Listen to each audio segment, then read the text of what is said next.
Listo, vamos a iniciar nosotros. Igual toca ir consolidando también poco a poco otra vez el grupo. Hay unos que me dijeron que de pronto no pueden estar ahí, pero a partir del otro jueves sí pueden estar. Hay otras personas que tengo ahí también pendientes para agregar, pero entonces la idea es vamos iniciando y poco a poco vamos otra vez consolidando. ¿Cómo le fue este fin de año que pasó? Bien. Bien, muy Qué lindo. bueno. Bien, bien, gracias a Dios. Qué bueno. Listo. Entonces vamos a orar y vamos a iniciar profundizando sobre Romanos 5. Padre, gracias Señor por, por este comienzo, Señor, otra vez de Romanos, el estudio que llevamos desde el otro año. Te pido para que seas tú ayudándonos, Señor, y guiándonos y que podamos profundizar cada vez más en tu palabra. Mira a todos los que están conectados, los que faltan por conectarse. Te pido para que seas tú guiándonos, Señor, y que nuestra mente pueda ser iluminada para poder profundizar, Señor, en tu escritura. Te damos muchas gracias. En nombre de Jesús. Amén y amén. De un momentico yo aquí le colaboro a un hermano que me está pidiendo también para ingresar.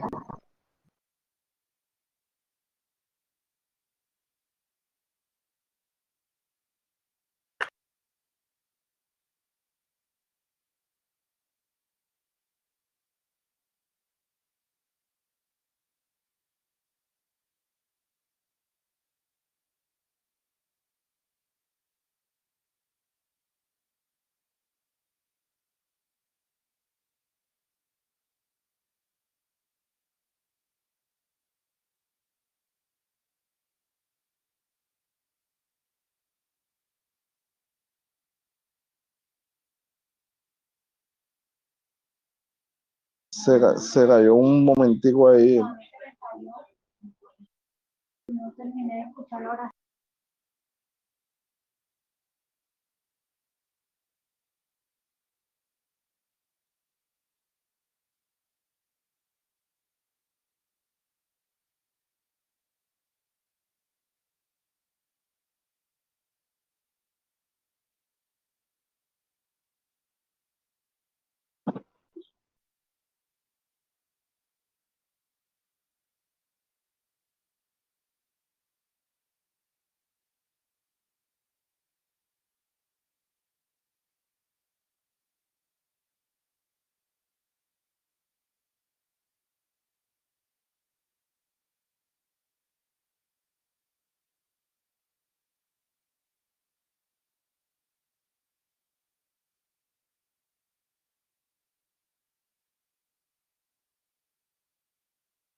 Listo, ahí sí me escuchan bien. Sí, le escuchamos. Sí, ahí sí. Estaba en mudo. Listo, perfecto. Listo. Sí, es que ahí falló algo. Pero mientras van ingresando los otros hermanos, les comento, hay unos que lo están viendo en diferido, los demás, ahí estamos trabajando también para que podamos asentar este grupo de cambio del 2019 al 2020. Entonces estamos hablando acerca de Romanos capítulo 5, versículo 1, que el título que lleva en esta versión Reina Valera, de la versión del 60, dice resultados de la justificación, después que veníamos desde hace rato hablando acerca de la justificación por medio de la fe, ya que el centro del libro de Romanos es la justificación por medio de la fe y cómo Pablo a través de diferentes ejemplos, a través de diferentes ilustraciones, empieza a profundizar sobre esa doctrina. Ahora lo que empieza aquí a tocar en el capítulo 5 son los resultados de la justificación. Entonces él inicia este versículo 1 hablando de la siguiente forma: justificados pues por la fe. Deja claro que nuestra justificación no es por obras, no hay otro camino para la justificación, sino que deja claro que la justificación es por la fe. ¿Y qué es la fe? La fe realmente es una confianza absoluta en Dios, y cuando nosotros vemos la fe salvadora, la fe bíblica es una negación, una dependencia completa de Dios. Entonces dice, nosotros somos justificados por la fe, justificados porque creemos en la promesa que Dios nos ha dado de salvación. Por tanto, como somos declarados justos, está hablando ya de algo legal. Cuando hablamos de justificados es de una característica legal, o sea, Dios nos está declarando justos por la fe, y esa justicia que lo que nos da paz para con Dios por medio de nuestro Señor Jesucristo. Solamente se puede lograr esa paz con Dios por medio de Jesucristo. No hay otra forma. ¿Alguien quiere comentar ese versículo para profundizar? ¿Alguien quiere comentar sobre los resultados de la justificación? ¿Alguien quiere hacer un comentario especial? Gustavo.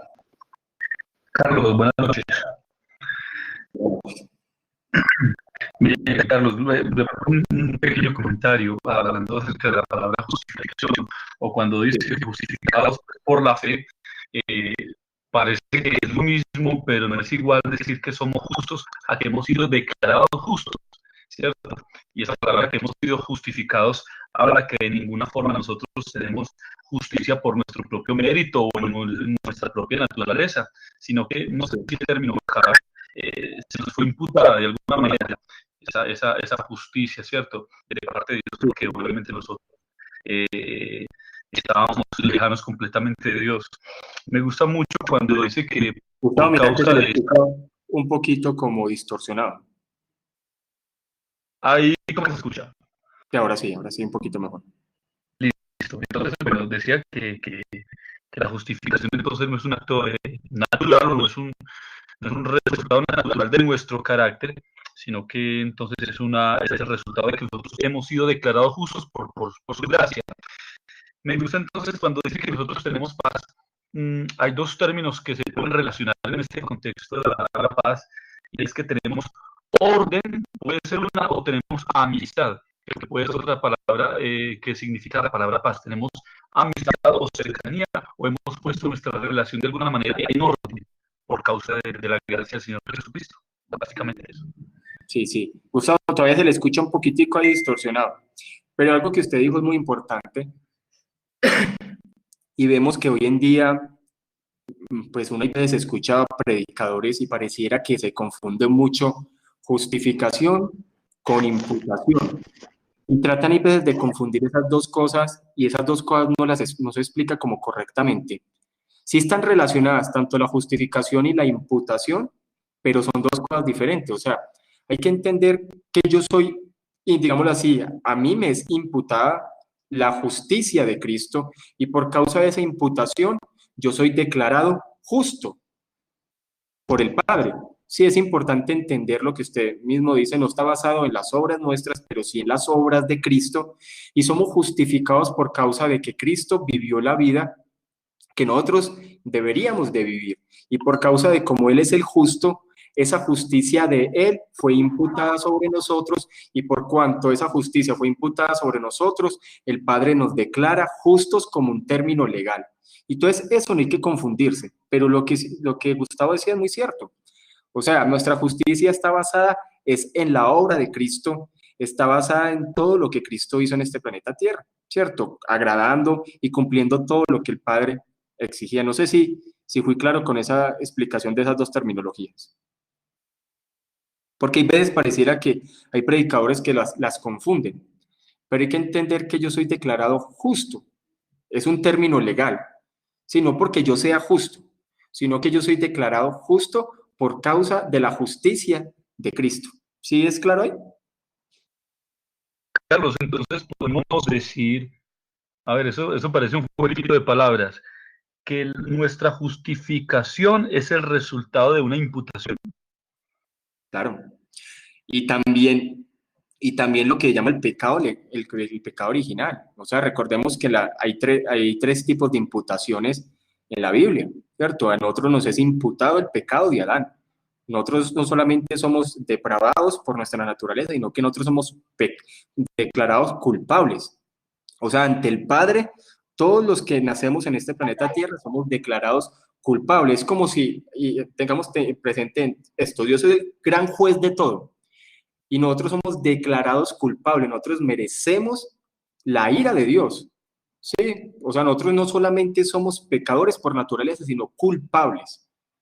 Cuando Cristo vino, y hay dos términos que no quiero confundirlos con eso, hay que entender que Cristo vino primero como a representarnos a nosotros, a vivir la vida que nosotros no podíamos vivir y también a pagar la condena de nuestro pecado. Por eso Cristo murió, pero también vivió una vida obediente. Sí.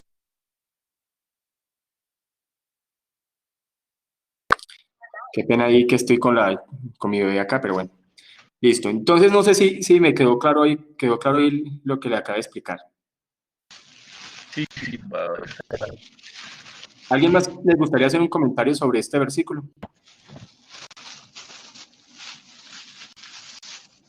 No sé si Jorge, si alguno de los que están ahí, Florencia. Buenas noches, Pastor Carlos. ¿Me escuchan ahí? Sí, está bien. Bueno, este versículo, sí, como dice, es uno de los resultados de esas justificaciones que ahora, como hijos de Dios, o sea, por los méritos de Cristo, Él fue esa propiciación para nosotros que aplacó la ira de Dios. Por eso ahí dice que tenemos paz ahora para con Dios. Podemos decir también que única y exclusivamente por los méritos de Cristo, porque como usted decía ahora, él fue el que vivió esa vida perfecta que no pudimos vivir nosotros, y pues nos es imputada esa justicia a nosotros, sus hijos adoptados. Pero también vemos que esa paz que tenemos con Dios es que tenemos que tener claro entonces que antes éramos enemigos, o sea, estábamos en enemistad con Dios, como la misma palabra lo declara.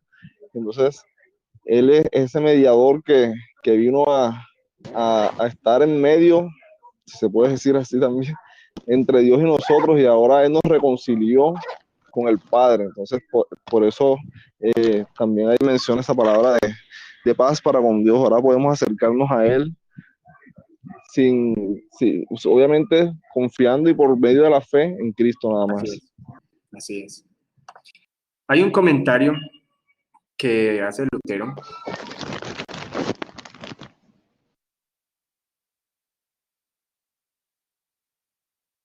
Entonces es importante mirar lo que dice Lutero en un comentario que dice lo siguiente: el justo tiene paz en su relación con Dios, pero aflicción en su relación con el mundo, porque vive en el Espíritu.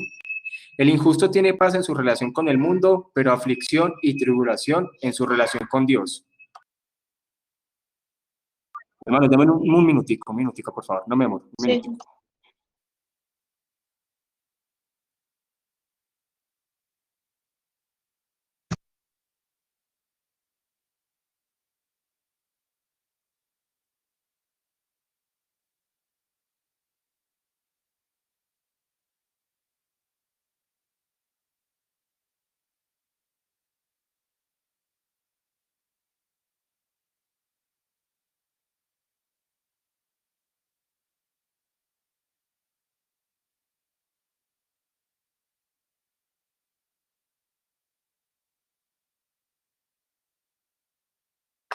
Listo, hermano, qué pena ahí que está ahí solucionando la coita. Entonces dice, el justo tiene paz en su relación con Dios, pero aflicción en su relación con el mundo, porque vive en el Espíritu. El injusto tiene paz en su relación con el mundo, pero aflicción y tribulación en su relación con Dios, porque vive en la carne. Pero así como el Espíritu es eterno, serán eternas también la paz del justo y la tribulación del injusto. Y así como la carne es temporal, serán temporales también las tribulaciones del justo y la paz del injusto. Entonces mire que es una conclusión que saca Lutero con respecto a este versículo y deja claro que nosotros tenemos paz con Dios, pero nuestra vida se va a manifestar a través de, digamos de alguna forma, una aflicción y una pelea constante contra el mundo hasta el último día de nuestras vidas. En cambio, el injusto puede sentirse en paz y puede sentirse en una relación cómoda con el mundo, pero tiene una tribulación con respecto a la relación con Dios porque vive en la carne. Entonces, eso es importante de tenerlo presente. Vamos a mirar el segundo versículo que dice Romanos 5:2, por quien también tenemos entrada por la fe a esta gracia en la cual estamos firmes y nos gloriamos en la esperanza de la gloria de Dios. Entonces dice, nosotros tenemos entrada por la fe, y es que es por medio de la fe que nosotros podemos obtener esta gracia, y por medio de esa fe tenemos esa firme confianza. y nos gloriamos en esa esperanza que Dios nos ha dado. No sé si alguien quiera hacer un aporte sobre este versículo. Hay unos como que se les cayó la señal. No sé si Florencia le gustaría hacer un aporte sobre este versículo.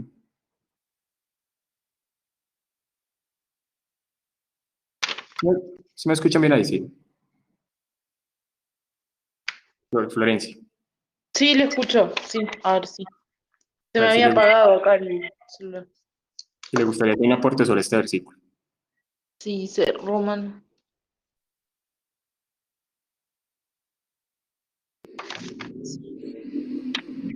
Sí, que dice que igual la entrada a esta gracia es por medio de la fe. Y por medio de esa fe es que nosotros podemos presentarnos como firmes, ¿cierto? Y estamos firmes por medio de la fe que Dios nos ha dado para que podamos confiar en esa promesa que está en las Escrituras. ¿Sí? Pastor Carlos. Sí, señor. Bueno, comentando este versículo también, hay una palabra aquí que dice que tenemos entrada por la fe. Entonces vemos que ahora por medio de Jesucristo tenemos entrada, como creo que decía antes, acceso al trono de la gracia, a la misma presencia de Dios por medio obviamente de Cristo. Antes vemos que los hijos de Israel únicamente se podían acercar a Dios por medio de los sacrificios, por el sumo sacerdote, bueno, mucho antes por Moisés y Aarón. O sea, siempre que Dios se presentaba al pueblo, todos temían, obviamente viendo su gloria, pero Dios le hablaba únicamente por ejemplo, a Moisés y Aarón, y también el sumo sacerdote era el único que tenía acceso a ese lugar santísimo. Pero ahora vemos que cuando ya vino Cristo, murió y resucitó, Él nos da ahora ese libre acceso, esa entrada por medio de la fe, a esa gracia de poder estar en la presencia de Dios. Y esa gracia nos hace estar firmes, o sea, perseverantes siempre. Y nos gloriamos en esa esperanza de que algún día estaremos reinando junto con Él, estaremos en gloria con Cristo, estaremos sirviéndole, estaremos adorándole en el cielo. Sí, así es, muy cierto eso. Entonces, mire que el versículo es muy claro, porque la única forma que nosotros tenemos entrada a esta gracia es por la fe, pero nosotros no podemos decir que la fe es la razón de nuestra salvación. La razón de nuestra salvación es Cristo. Nosotros no podemos mirar como se ve en este tiempo como si la fe fuera un producto del hombre, sino que realmente nosotros tenemos esa fe salvadora, es porque Dios nos la ha dado. Entonces nosotros tenemos entrada a esta gracia por medio de la fe. Y es la gloria, digámoslo de alguna forma, la esperanza que tenemos todos los creyentes, porque cuando nosotros empezamos a estudiar a Pablo y los diferentes discípulos, por lo general basan su doctrina también en la esperanza que el creyente tiene. Esa esperanza es la que hace al creyente perseverar, esa esperanza es la que hace al creyente que a pesar de las pruebas pueda seguir adelante. Entonces, como dice el versículo, nos gloriamos en la esperanza de la gloria de Dios. ¿Alguien más tiene algo para decir? Si, por ejemplo, hay personas que no tienen micrófono, pueden escribir también en el chat. Ahí está. Hola, buenas noches. Hola, Florencia. Sí. No, que también tiene que ver con los resultados de la fe, de esa justificación por la fe, ¿no? Terminar en la gloria de Dios también viene a ser un resultado, tener esa paz que también es por medio de Cristo, esa esperanza de que vamos a estar en la gloria de Dios y la seguridad de la salvación. Por eso también después dice, procurad hacer firme vuestra vocación y elección, o sea, tomar conciencia de que también somos justificados por Dios. Sí. No sé si se escuchó. Sí. ¿Alguien más tiene algo adicional para decir? O Florencia, ¿tiene algo adicional para decir sobre este versículo? Es eso que estaba diciendo recién.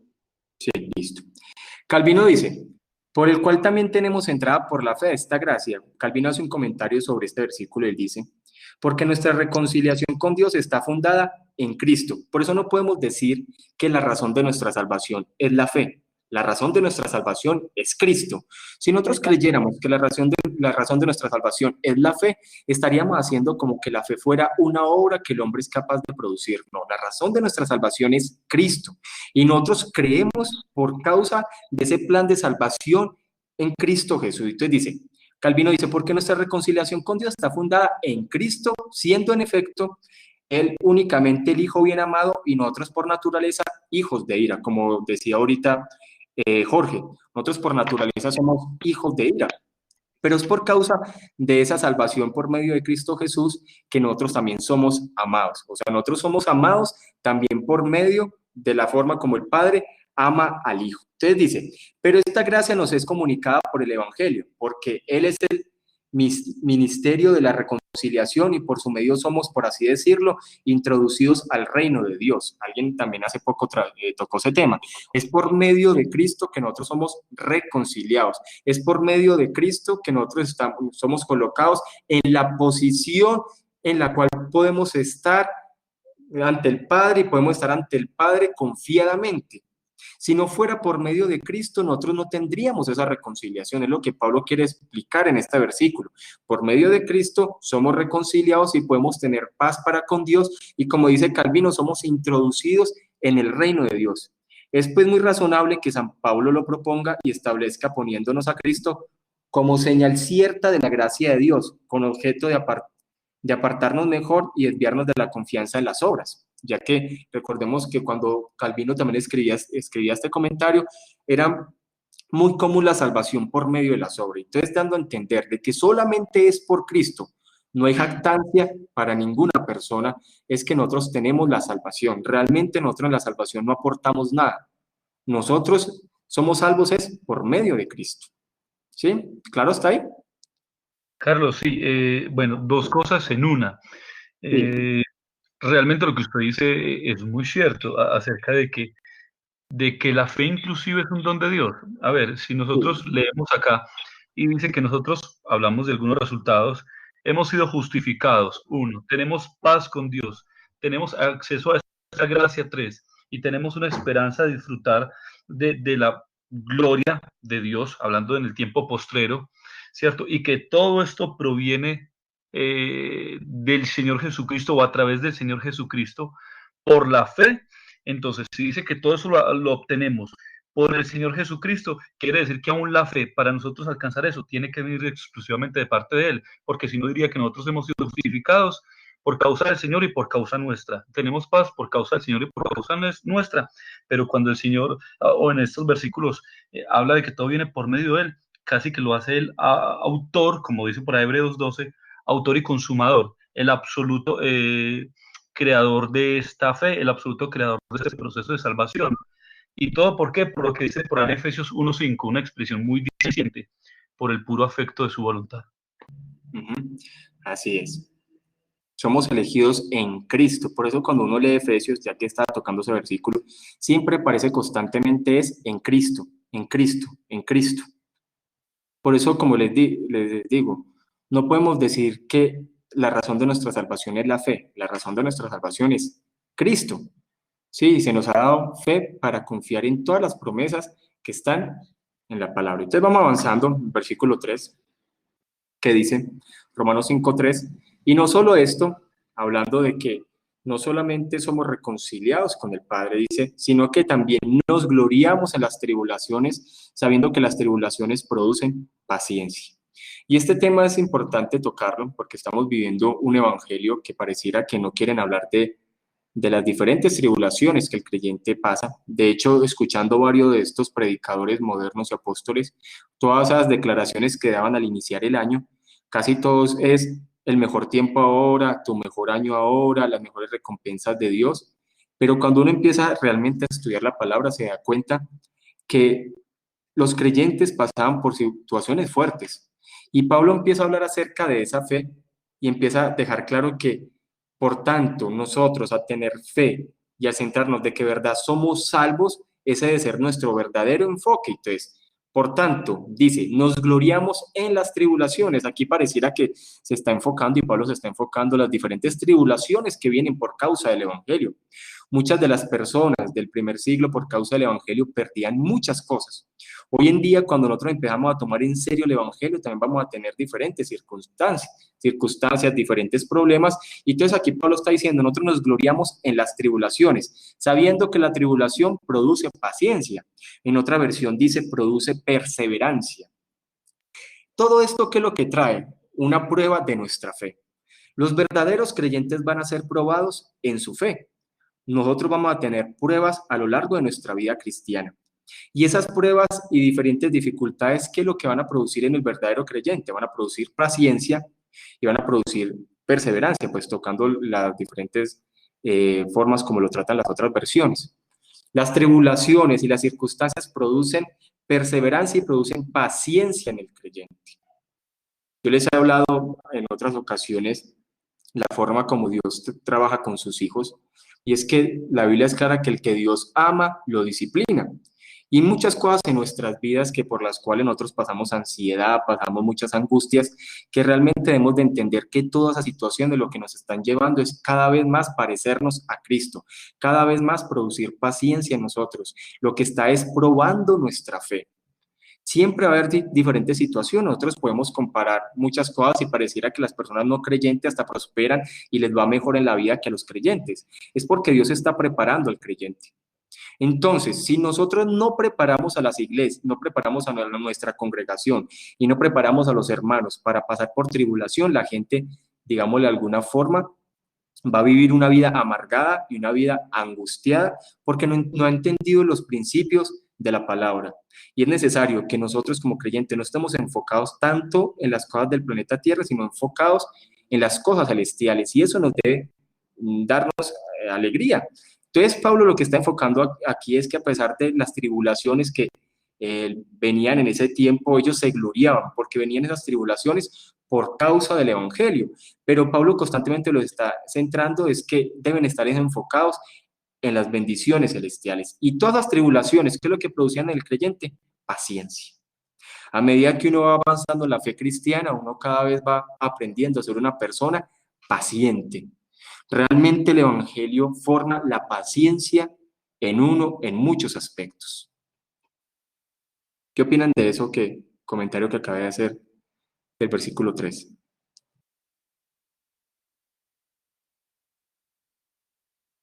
Si alguien quiere comentar, adicionar, si Vivian, Ariana, quieren comentar, pueden también escribir.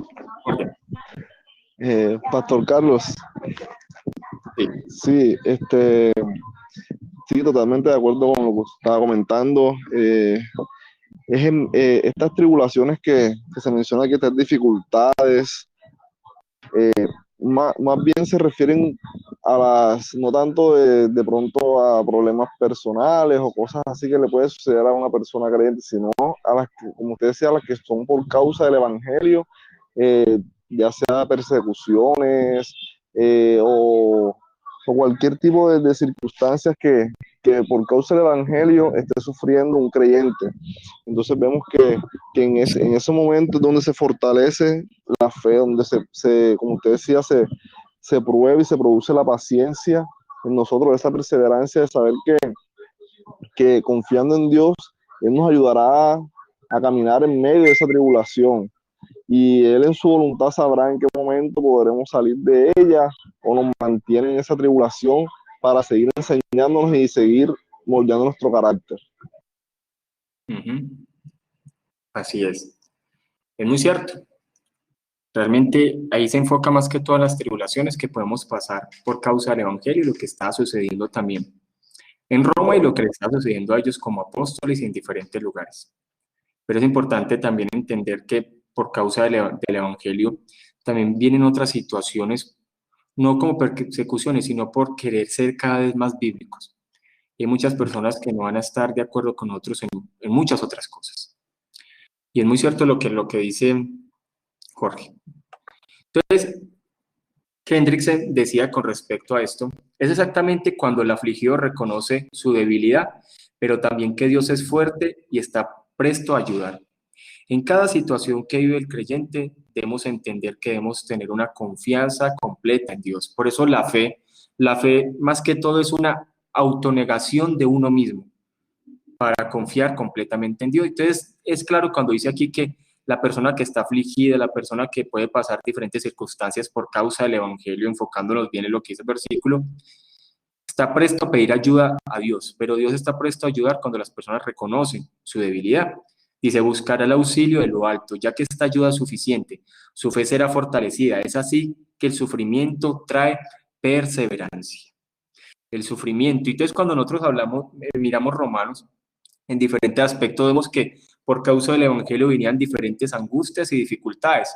Y cuando lo vemos los apóstoles, vemos las diferentes cartas del Nuevo Testamento, realmente muchos de los mensajes que traían las cartas eran ánimo, traer ánimo. Y es algo que nosotros también debemos de hacer constantemente en la congregación, traer ánimo a las personas ante diferentes dificultades. Uno cuando está en el ministerio ve constantemente que hay personas que se desaniman muy fácil por diferentes circunstancias de la vida, no necesariamente por aflicciones por causa del Evangelio, sino por aflicciones de la vida, y tanto por causa del Evangelio, por diferentes circunstancias, uno todo el tiempo tiene que estar animando con la palabra. Y Pablo y los diferentes apóstoles lo que hacían a través de las cartas era animaban y motivaban a las personas a perseverar y a enfocarse en lo celestial y enfocarse que a pesar de que nosotros estemos en este planeta Tierra, vamos a pasar muchas tribulaciones. Por tal motivo, nosotros como creyentes tenemos que estar confiados en Dios. Y aquí lo que Pablo está diciendo es, confíen, estén confiando en Dios, porque ese sufrimiento va a traer perseverancia. Esas situaciones fuertes van a traer que ustedes aprendan paciencia. Y Hendrickson sigue diciendo, aunque es cierto que la perseverancia, fuerza para soportar más la persistencia y aplicación de esta fuerza, eso es lo esencial, el resultado de la operación del Espíritu Santo en los corazones y vidas de los hijos de Dios. Uno puede vivir diferentes circunstancias, pero es el Espíritu Santo el que motiva, el que da testimonio a nuestro corazón de lo que nosotros estamos esperando, es realmente cierto. Y eso yo sí estoy de acuerdo con el comentario que hace Hendrickson, es el Espíritu Santo el que fortalece a los creyentes para que a pesar de que vean muchas situaciones fuertes, puedan perseverar. Dice, ello implica la acción humana, no es de ningún modo una cualidad pasiva. La persona que la tiene persevera, se aferra a lo que tiene hasta la muerte. Por eso es que vemos que muchos creyentes en la iglesia primitiva estuvieron dispuestos a morir por causa del Evangelio. Porque ya lo hemos hablado, hay momentos donde Dios permite de su gracia para ser fortalecidos con el fin de que podamos pasar pruebas muy fuertes. Todos nosotros estamos, digamos así, en algún momento hay pruebas que son muy fuertes donde solamente si no fuera por Dios no las podríamos pasar. Hay un libro que se llama La tentación de John Owen y él habla también sobre eso. Y él habla que en muchas circunstancias Dios coloca a ciertas personas a una prueba más allá de sus propias capacidades para que Él pueda obrar a través de su gracia y las personas puedan pasar por esas situaciones, pero también puedan ver el poder de Dios. Y es porque vemos eso y suceden sobre nuestras vidas circunstancias que están más allá de nuestras capacidades, pero es por medio de Dios y por medio de su obrar que perseveramos y estamos confiados y sabemos que es Dios el que nos guía, ¿sí? Y enfocándolo de acuerdo a lo que Pablo hablaba, era que a pesar de estas circunstancias, por más duras que parecieran, por más dolorosas que parecieran, es el Espíritu Santo fortaleciendo las vidas de los creyentes para poder soportar la prueba y perseverar hasta el final, como lo vimos. Muchos de estos creyentes fueron asesinados, muchos murieron en los teatros romanos, a muchos les mataron los hijos, muchos les tocaba irse a esconderse. Si no fuera por medio del obrar de Dios, las personas no perseverarían hasta el final. ¿Alguien quiere comentar sobre eso? Miremos lo que dice Ariana. Dice, sí, tribulaciones por causa de Cristo, porque no vamos a estar de acuerdo con lo que pasa en el mundo, ni sus valores y principios, y por lo tanto somos odiados. Y a medida que vaya creciendo más esta depravación, uno da cualquier argumento, y como está la sociedad tan débil, que uno dice cualquier cosa y ya las personas están en contra de uno, vamos a ver que hay muchas personas que no les va a gustar lo que uno dice, está muy cierto. El cristianismo contemporáneo se enfoca en no juzgar y tolerar, en cambio, en algo más neutro. No tiene problemas con nadie, ya que todo se suaviza y las personas tienden a ser más, digamos, a ser políticamente correctas, o sea, tratan ni de un lado ni del otro. Por ejemplo, en estos días escuchaba un predicador de la prosperidad que él nunca tocaba el tema de la doctrina, porque el tema de la doctrina podría molestar a algunos y otros sí estarían de acuerdo. Entonces, que él más se encargaba de predicar temas neutros. Y es muy cierto, estamos viviendo un tiempo que por causa de predicar la palabra, nos vamos a ganar muchos enemigos, pero también vamos a ver un efecto, y es que muchas personas van a estar de acuerdo con nosotros, y es algo que pasa constantemente. Gustavo, voy a decir algo. Iba a decir algo. Sí, Carlos, yo meditando en esto, ahora que ustedes están mencionando de este hombre que estuvo compartiendo esto, es muy claro, cuando nosotros pensamos en tribulaciones, estamos pensando que la tribulación y la persecución va a venir de afuera, y necesariamente no, definitivamente va a venir de adentro. Hablo de la misma iglesia, y yo creo que el primer resultado es que al que predique la verdad se le va a tratar de hereje, por poner un ejemplo, ¿cierto? Es que Entonces creo que Gustavo, uno podría hacer una pregunta hoy en día, porque hoy en día casi no hay persecución, porque hoy en día casi no hay personas que podríamos decir son asesinadas o apedreadas por causa del evangelio. Puede sonar muy duro, pero es la realidad. Es porque todo se ha vuelto muy cómodo. Y como hoy en día la gente dice, no es que no juzguen, solamente Dios lo juzgará, pues realmente la herejía ha avanzado demasiado. Pero cuando uno toma las cosas en serio, uno se gana muchos enemigos. Puede que no sea como antes, que mataban y todo eso, pero sí hay personas que se vuelven enemigos acérrimos de uno y están pendientes de uno todo el tiempo y muchas cosas. Sí. sí, Gustavo. es cierto, ¿no? Pues creo que era ese como el único, el único apunte, pero claramente nosotros estamos en un punto donde o hacemos compromiso con la comodidad o hacemos compromiso con la verdad. Eso es muy cierto. Y hoy en día hay tribulaciones por causa del evangelio, porque por predicar uno la palabra, hay muchas personas que, digamos, se van a alejar. Pero también estamos viendo algo y es un despertar. Es algo que se está viendo. Nosotros pensábamos, pues, nos gustaba conocer la región donde estamos, Ujú. pero cada vez veo que más personas están como conscientes de que hay muchas cosas que no están bien. O sea, pareciera que uno se encontraría una oposición mayor, pero lo que estamos viendo en Latinoamérica es un despertar. Realmente es algo que Dios está haciendo, y vemos personas que tienen un entendimiento de las cosas y analizan, y hay cosas que no están bien. Yo les he dicho que es un proceso semanal, o sea, eso es constante. Uno pensaría que se encontraría con una oposición mayor si hay personas que se oponen fuertemente, pero estamos encontrando que hay muchas personas que están de acuerdo, pero entonces eso no viene de uno, es Dios, porque hay momentos, hay que entender que cuando uno lee, por ejemplo, las cartas de Apocalipsis, la iglesia pasa por diferentes momentos, no de la forma como lo ven los dispensacionalistas, yo le estoy hablando desde un punto de vista milenial, y es entender que cuando se habla a las iglesias es como diferentes etapas repetitivas que la iglesia puede pasar, y hay momentos donde hay dureza del corazón de las personas, hay momentos donde ciertamente van a ser aceptables, y hay momentos donde va a haber un gran despertar. Lo que nosotros estamos viendo en Latinoamérica, pues no un gran despertar, probablemente va a pasar en algunos años, pero sí se está viendo un despertar. O sea, es algo que es notable, es notable, y con los jóvenes, con los ancianos, así como hay oposición, pero también hay personas que están entendiendo muchas cosas que no están bien. No sé si ustedes lo han evidenciado en los lugares donde están ustedes. ¿Sí? Carlos, sí, pero ¿y sabe por qué se da eso? Obviamente todo esto es obra directamente del Espíritu Santo. Ha crecido mm, un deseo por la verdad, porque han comprobado muchas desilusiones y frustraciones por tantas mentiras que se les han predicado, ¿cierto? Por tantos sueños que se les prometieron y no se cumplieron, y cosas tan banales como estas, que realmente hay un despertar. Pero yo lo que uno inclusive lo percibe en las redes sociales, pues por decirlo de alguna manera, en el contacto con la gente, uno percibe que realmente hay un despertar. Sí. ¿Qué dice Jorge con respecto a lo que dije?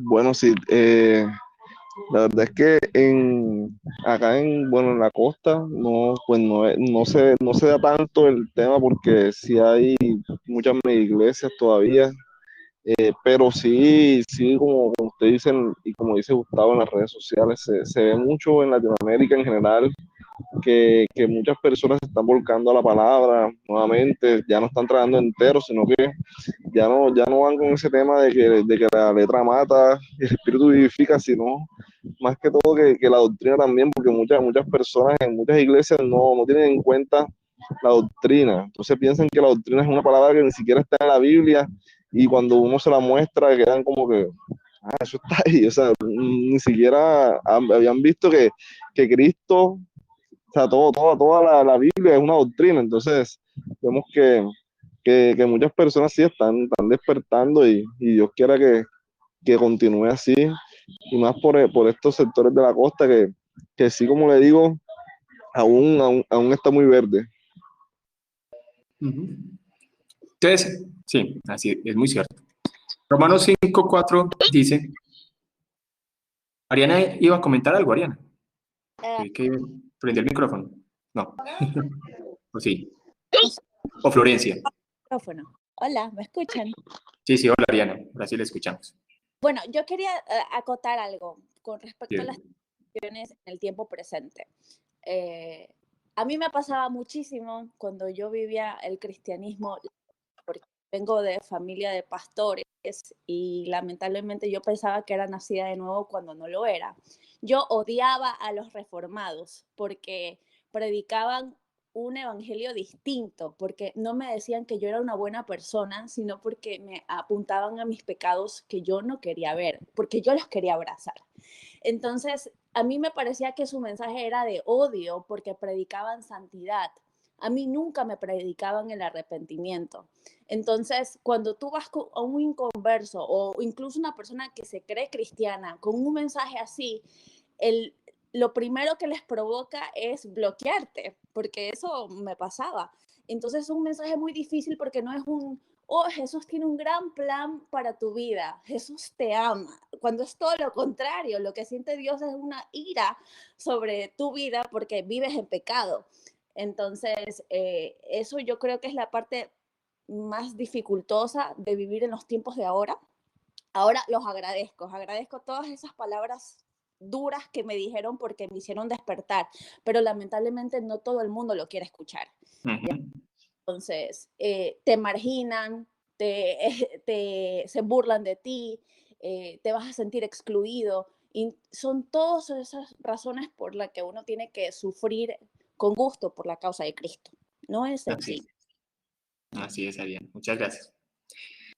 Muchas gracias, sí, señor, así es. Romanos 5:4 dice, viniendo con la misma línea, entonces, la tribulación va a producir paciencia y esa paciencia prueba y la prueba esperanza.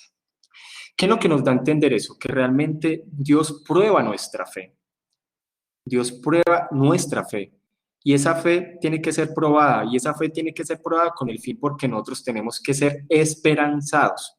Yo les había dicho que tanto Pablo como los otros apóstoles en las diferentes cartas siempre se enfocan es en la esperanza que tiene el creyente. Si nosotros no vivimos esperanzados de lo que va a venir para nuestras vidas, realmente no estamos siguiendo la doctrina de creer en esas promesas futuras. Nuestro enfoque tiene que ser es en la esperanza futura. Por eso, en un momento donde vivían en crisis, un momento donde vivían en angustia, donde perdían todo, porque estas personas estaban dispuestas a morir, porque ellos estaban esperanzados en lo que venía en el futuro. Pareciera que hoy las predicaciones se enfocan en la esperanza de lo que recibimos aquí en el planeta Tierra. Por eso nos duele perder tantas cosas. Pero estas personas perdían todo y eran esperanzados. Su fe era probada y esa prueba producía esperanza de lo que venía. Por eso siempre vemos en diferentes partes, en Primera de Pedro, en Primera de Juan, siempre habla de la esperanza, nacidos para una esperanza viva, esperanzados como herederos de lo que el Padre nos va a dar. Todo eso es algo que produce también la prueba. En algún momento nosotros pasamos diferentes circunstancias y uno lo que se enfoca es que en algún momento todo esto va a pasar, como lo vimos en el comentario de Calvino, que las personas, digamos así, del mundo tienen paz con las cosas del mundo, pero nosotros al estar enfocados en Dios tenemos paz para con Dios, pero una guerra constante con todo lo que sucede en el planeta Tierra y ver cada vez más cómo la apostasía está creciendo. ¿Alguien quiere comentar eso? Florencia iba a comentar algo, ¿cierto, Florencia? Hace poco. Sí, justo se me había activado el micrófono. Sí, parece que ahora hoy en día lo que uno como que menos ves es esa paciencia, ay, perdón, estoy con hipo, esa paciencia y esa paciencia y esa esperanza, ¿no? Porque como que uno siempre quiere tener todo ya, todo ahora. Y más con este evangelio ahora que es el evangelio este de la prosperidad, que parece que Dios fuera un genio y que todo tiene que cumplir todos los deseos, todo lo que se le ocurre a uno en el momento, eso es lo que Dios tiene que cumplir y no es así. Y esa prueba y esa esperanza es esa esperanza de que vamos a estar con Cristo algún día, ¿no? De que Dios nos va a dar todo en este momento, ahora, ya. Así es, muy suave. Dice Calvino, por lo que se refiere al presente pasaje, comprendemos cuán necesaria es la paciencia si nos damos cuenta que la hemos conservado por el poder de Dios. O sea, entender que es un obrar de Dios en el creyente. Todas las pruebas que nosotros pasamos, hablando también de pruebas por medio del Evangelio, diferentes circunstancias que nosotros pasamos, es cada vez más el Padre trabajando en nosotros para que nosotros seamos cada vez más como Cristo. Yo en estos días publiqué una imagen sobre eso, que si nosotros entendemos que todo lo que nos pasa, sí, es con el fin de hacernos cada vez más como Cristo, resolveríamos una gran cantidad de ansiedad, eso lo dijo Tozer. Es muy cierto, y entonces nosotros vivimos tantas ansiedades y al ver tanto desequilibrio de los gobiernos que estamos viviendo ahora, nosotros tenemos es que enfocarnos y entender que todo lo que nos pasa es para llevarnos a crecer. Si nosotros no entendemos eso, vamos a estar frustrados con Dios todo el tiempo y vamos a creer que Dios nos maldijo, vamos a creer que Dios nos odia, vamos a creer que Dios tiene privilegiados y no entender que todas estas circunstancias nos llevan cada vez más a ser como Cristo, a desarrollar paciencia en nosotros. Todos los hombres de Dios fueron probados por Dios con el fin de que Dios pueda hacer, con el fin de que Dios hiciera su obra en ellos. Entonces dice, comprendiendo también que la esperanza es el futuro por la gracia de Dios, no faltará jamás, puesto que ella es quien nos asistió y socorrió en la necesidad. Nosotros perseveramos porque estamos esperanzados en lo que hemos aprendido en la palabra. Nosotros, a pesar de todo lo que pasamos, estamos esperanzados y creemos que Dios es fiel para cumplir todo lo que prometió. Por eso la esperanza hace que el creyente avance, hace que el creyente persevere. San Pablo deduce como consecuencia que la prueba engendra la esperanza, porque habiendo ya recibido los beneficios de Dios, seríamos ingratos y por la evocación y recuerdo de estos nos confirmamos nuestra esperanza en el porvenir. Entonces, nosotros como creyentes tenemos que estar esperanzados en lo porvenir y que a pesar de que vengan circunstancias fuertes y muy dolorosas, tenemos que estar esperanzados en lo que Dios ha hecho. Y todo eso nos sirve a nosotros es porque cuando vengan personas que pasen por pruebas fuertes, nosotros estamos dispuestos a exhortarlos y a animarlos. Uno en la vida del Evangelio, uno todo el tiempo tiene que estar animando a las personas en la parte pastoral. Por eso es que hoy en día esos pastores que no huelen a oveja, que no se relacionan con las ovejas, hay ovejas que nunca están siendo animadas. Y uno tiene que estar animando a las personas, ayudándolas a avanzar en medio de las circunstancias. Y más cuando entran en este tipo de evangelio donde van a encontrar una gran cantidad de enemigos aún dentro del cristianismo, porque la gran cantidad de enemigos están dentro de los propios cristianos. Suena raro, pero es así. Hay que llevar a las personas a animarlas, a motivarlas, a perseverar, a centrarse en la escritura, a agradar a Dios antes que a los hombres, porque si queremos agradar a los hombres, pues vamos a suavizar el evangelio y vamos a tratar de agradar a todo el mundo. Y tratar de agradar a todo el mundo en la doctrina es muy duro. Con esa mezcla que hay en Latinoamérica, soy judaizante, soy evangelio de la prosperidad, soy progresistas. Entonces, cuando uno habla del evangelio serio, uno se gana personas que no lo van a querer a uno por nada. ¿Sí? ¿Alguien tiene algo para comentar? Sí, Vivian quiere copiar algo, si Ivonne quiere decir algo y vi que tiene el micrófono prendido. No sé, también si quiere aportar algo sobre esta paciencia, prueba y esperanza, que hace parte también del creyente. Sí, por ejemplo, también, bueno, forma de... Ariana, ¿cierto? La gente le gusta Sí. cuando te dicen de que no te preocupes, vamos victoria, decreta de que todo está bien. A veces hay personas que ya hasta les da vergüenza decir de que están deprimidos o están atribulados o tristes. Es como que no digas eso, es una falta de fe y a veces está bien cuando una persona se deprime, es normal y por eso estamos los hermanos para consolarnos, pero no para decir de que vamos de victoria en victoria, en el tipo de victoria que ellos se refieren, por supuesto. Muy cierto. Sí, si nos enfocamos en el versículo más que todo habla es de las tribulaciones por medio del Evangelio, pero también estamos dando una aplicación para diferentes circunstancias también de la vida, como también, por ejemplo, aquí lo hace Calvino y como también lo estaba mencionando Hendrickson, tratando de mirar las tribulaciones desde lo general. Gustavo Castaño dice, las aflicciones también son una promesa del Señor, que se ha excluido dentro de la iglesia moderna de la lista de promesas. Por eso hay iglesias que no preparan a sus miembros para las tribulaciones. Hay muchas personas que pasan tribulaciones y quedan ahí casi, digámoslo así, noqueados, tirados en el ring, porque a las personas hay que prepararlas. Y vienen solamente, no hay tribulaciones solamente por temas económicos, hay tribulaciones aún hasta por personas que reciben bendiciones y pareciera que esa bendición se convierte en ellos en algo que lo aleja de Dios. Por eso todo el tiempo uno tiene que estar animando y exhortando con la palabra en todas las circunstancias. Lo que vemos aquí, Pablo está haciendo en capítulo 5 de Romanos, también es animar, y vemos que esta exhortación también la hace en otras cartas de animar a las iglesias a pesar de las tribulaciones y angustias que están pasando. Vemos que cuando Pablo le escribe a Timoteo, Timoteo era un joven pastor que estaba a punto de tirar la toalla. Y casi que Pablo lo está exhortando y lo está animando a perseverar a pesar de las críticas que se habían levantado en la iglesia de Éfeso y a pesar de las diferentes oposiciones. Y uno todo el tiempo tiene que estar exhortando y animando a través de la palabra. Si yo solamente enfoco a las personas en cosas secundarias, las personas van a estar desenfocados de lo que es el Evangelio. Vamos a leer el último versículo.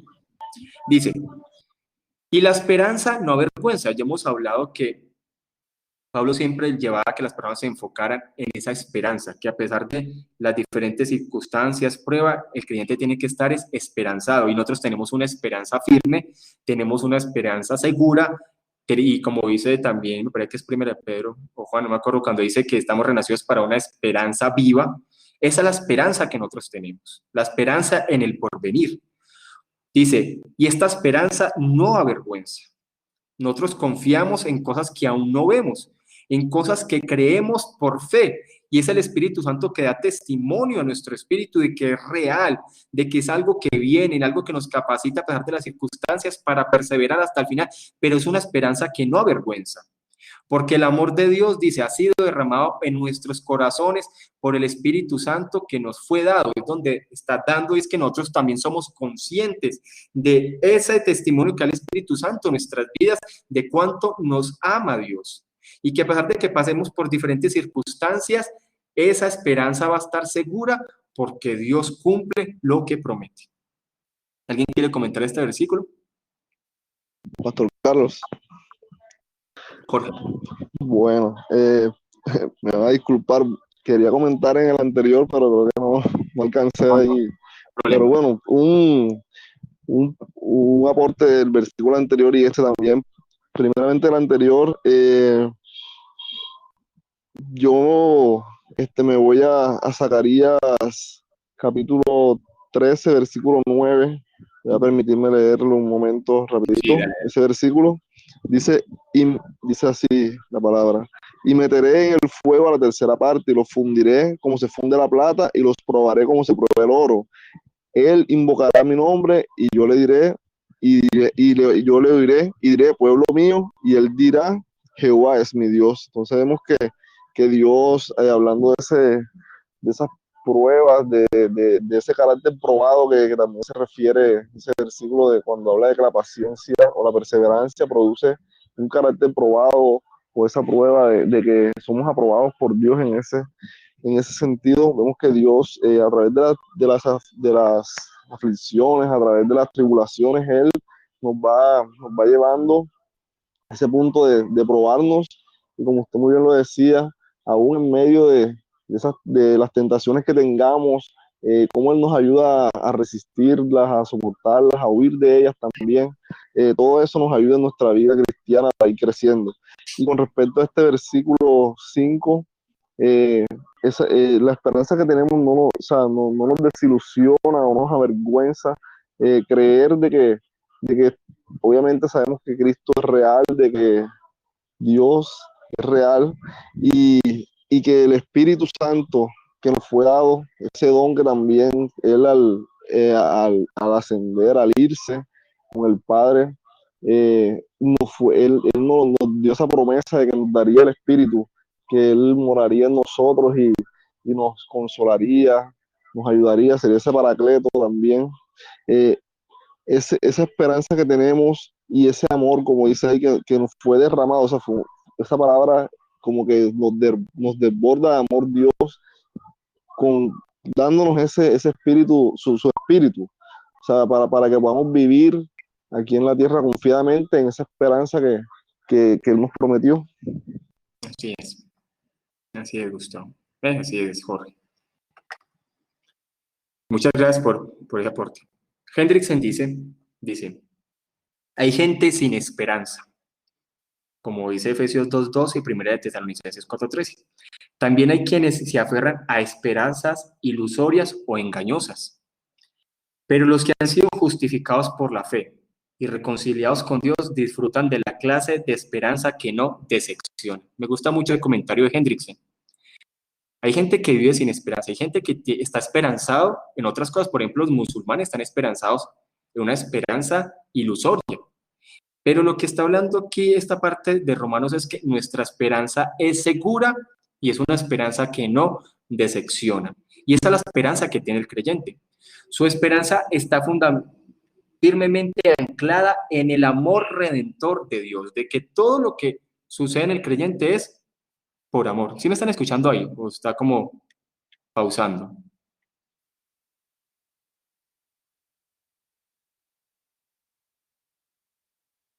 ¿Sí Se me escuchan escucha ahí? así. Pero se escucha pausado, Messi. No, se escucha bien. Sí, ve qué raro, es que la cámara está como pausada, pero bueno. Entonces dice, esa esperanza está firmemente anclada en el amor redentor de Dios. O sea, todo lo que la salvación del creyente está basada en el amor. Cristo nos amó. Dios nos amó por medio de Cristo.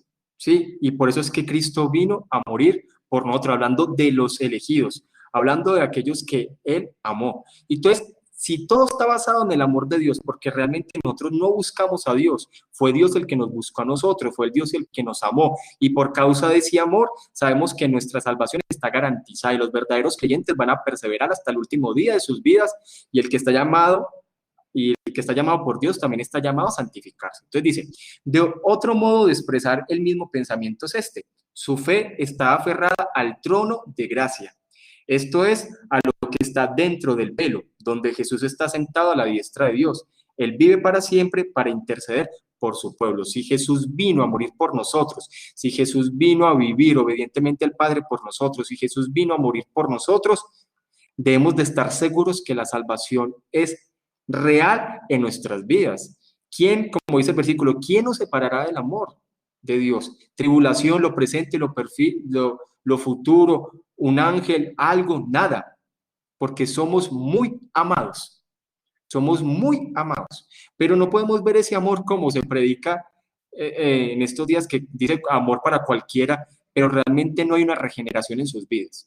Pero sí lo que debemos de entender es que toda esta esperanza, todo este obrar de Dios en nuestras vidas es por medio del amor que el Padre, y hablando de la obra de la Trinidad, orando en el creyente, del amor que se tiene. Entonces tenemos garantizada la salvación por medio de este amor. Y esa es la esperanza que nosotros tenemos. ¿Alguien quiere comentar este versículo para pasar a hablar y comentar sobre el libro?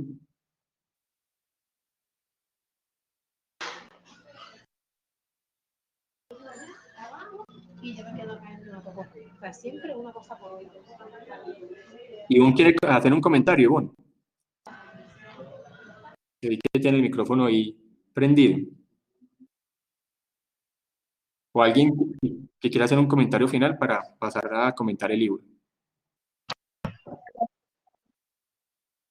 Gustavo. Sí, bien, Carlos, yo creo que puede ser muy sencillo. Nuestra esperanza que no trae vergüenza o decepción simplemente porque nosotros tenemos, o Dios nos ha confirmado más bien su promesa en algo que es intangible e invisible, pero es real, y es el Espíritu Santo. El Espíritu Santo dentro de nosotros es el sello de que nosotros somos suyos y de que hemos sido justificados, de que tenemos paz con Dios, de que tenemos acceso a esa gracia, de que tendremos parte con Él en su gloria. Es el Espíritu Santo el sello que confirma toda esta justificación, todo este proceso. Muy bien. ¿Alguien más quiere hacer un comentario adicional para pasar a comentar el libro?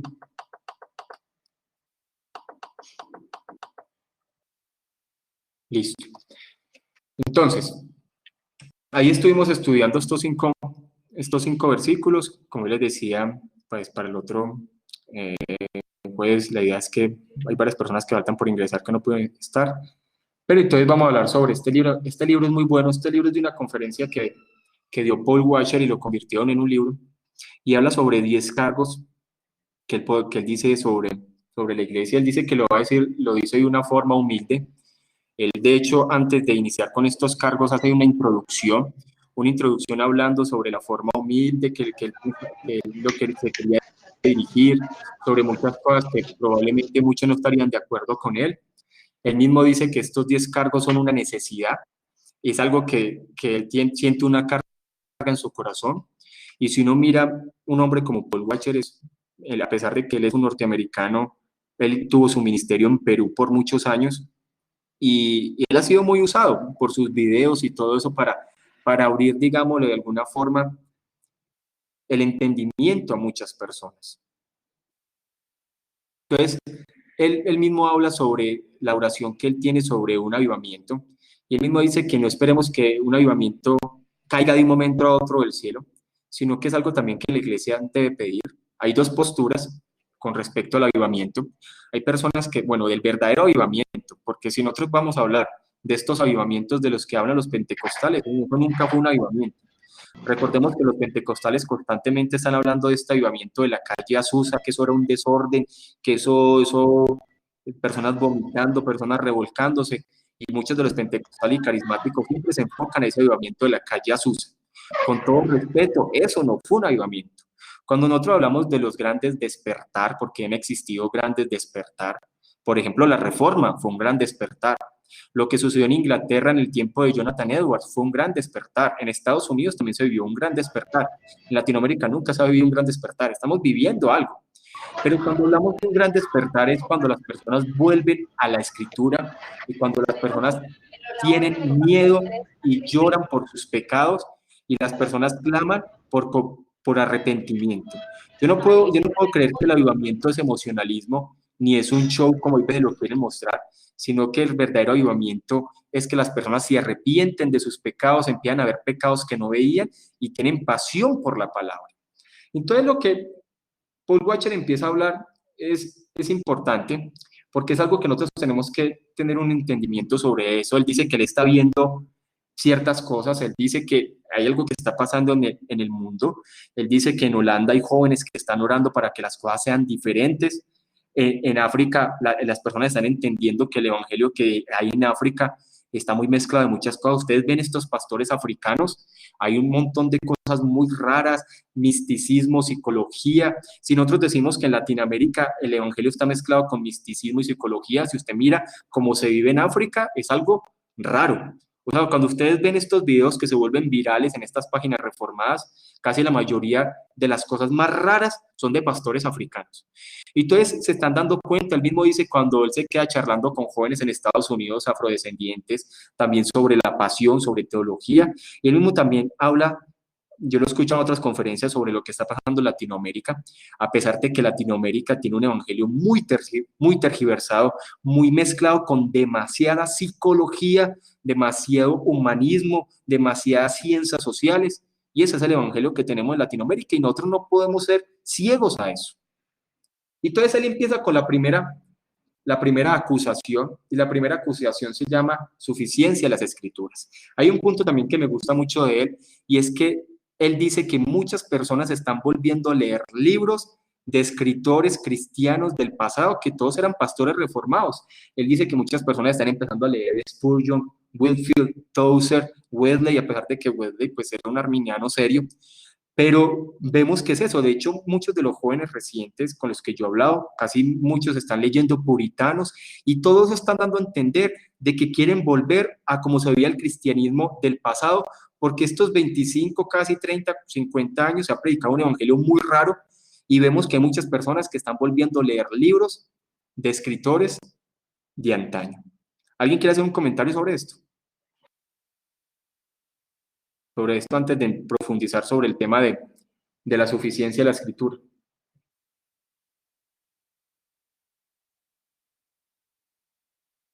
¿Sí leyeron el libro? ¿O sí le alcanzaron a leer algunos? Sí, sí, sí. Es muy cortico, es muy cortico. Usted Sí, dijo, Florencia. respecto a Bueno, Ariana. al avivamiento, Ariana, sí. Vaya, yo les voy dando turno, Ariana. ¿cuál eran las dos posturas con respecto al avivamiento? Bueno, sí. Qué pena. Yo dije esas dos posturas y hay personas que dicen que el avivamiento, que uno no debe orar por un avivamiento, sino que Dios soberanamente trae un avivamiento donde Él quiere. Pero hay otras personas que dicen que realmente se debe clamar y que Dios, al ver también el clamor, la evangelización, pues las personas pueden, digámoslo así, de alguna forma, hacer como que las cosas transformen. Pero sí hay algo que debemos de tener claro, es que no va a haber un avivamiento si tampoco es voluntad de Dios y si Dios no lo está dirigiendo. Son como dos posturas que se tienen históricas. Si uno lee como la postura que tiene Paul Washer, hay que entender que él dice que realmente las personas deben clamar y orar para que se tenga un avivamiento. ¿Sí? ¿Sí me va a entender ahí, Ariana? Sí, gracias. Sí, listo. Florencia. Sí, estaba pensando en el tema de la suficiencia de las escrituras porque realmente es notorio que se da eso de la mezcla de ciencias sociales, psicología, dentro de la propia iglesia y que a veces muchas de las personas que son creyentes a veces tienden a confiar más en ese tipo en las ideologías presentes en la filosofía o en la psicología o en las corrientes, yo qué sé, de las ciencias sociales, antes que en las propias escrituras. Por eso uno ve que dentro de las mismas iglesias a veces hay gente que defiende el aborto, o dentro de las mismas congregaciones y congregaciones protestantes hay gente este, que dice que es un campeón. Entonces uno ve que hay una mezcla de todo un poco a veces dentro de la iglesia antes que de la propia escritura. Y lo que dice Florencia es muy cierto. Mira. Unos años atrás, uno casi que siempre criticaba el evangelio de la prosperidad, el evangelio de la prosperidad, el evangelio de la prosperidad, el evangelio de la prosperidad, pero lo que estamos viendo ahora es la teología progresista. Esa teología progresista también está haciendo mucho daño. ¿Qué es la teología progresista? Que todos estos movimientos emergentes, muchas de esas ideas están ingresando a la iglesia. Entonces vemos, hay pastores, por ejemplo, si usted mira la posición que tiene Jesús Adrián Romero con respecto al homosexualismo, o sea, ellos como que dicen, lo aceptamos y vivan, o sea, es una tendencia progresista.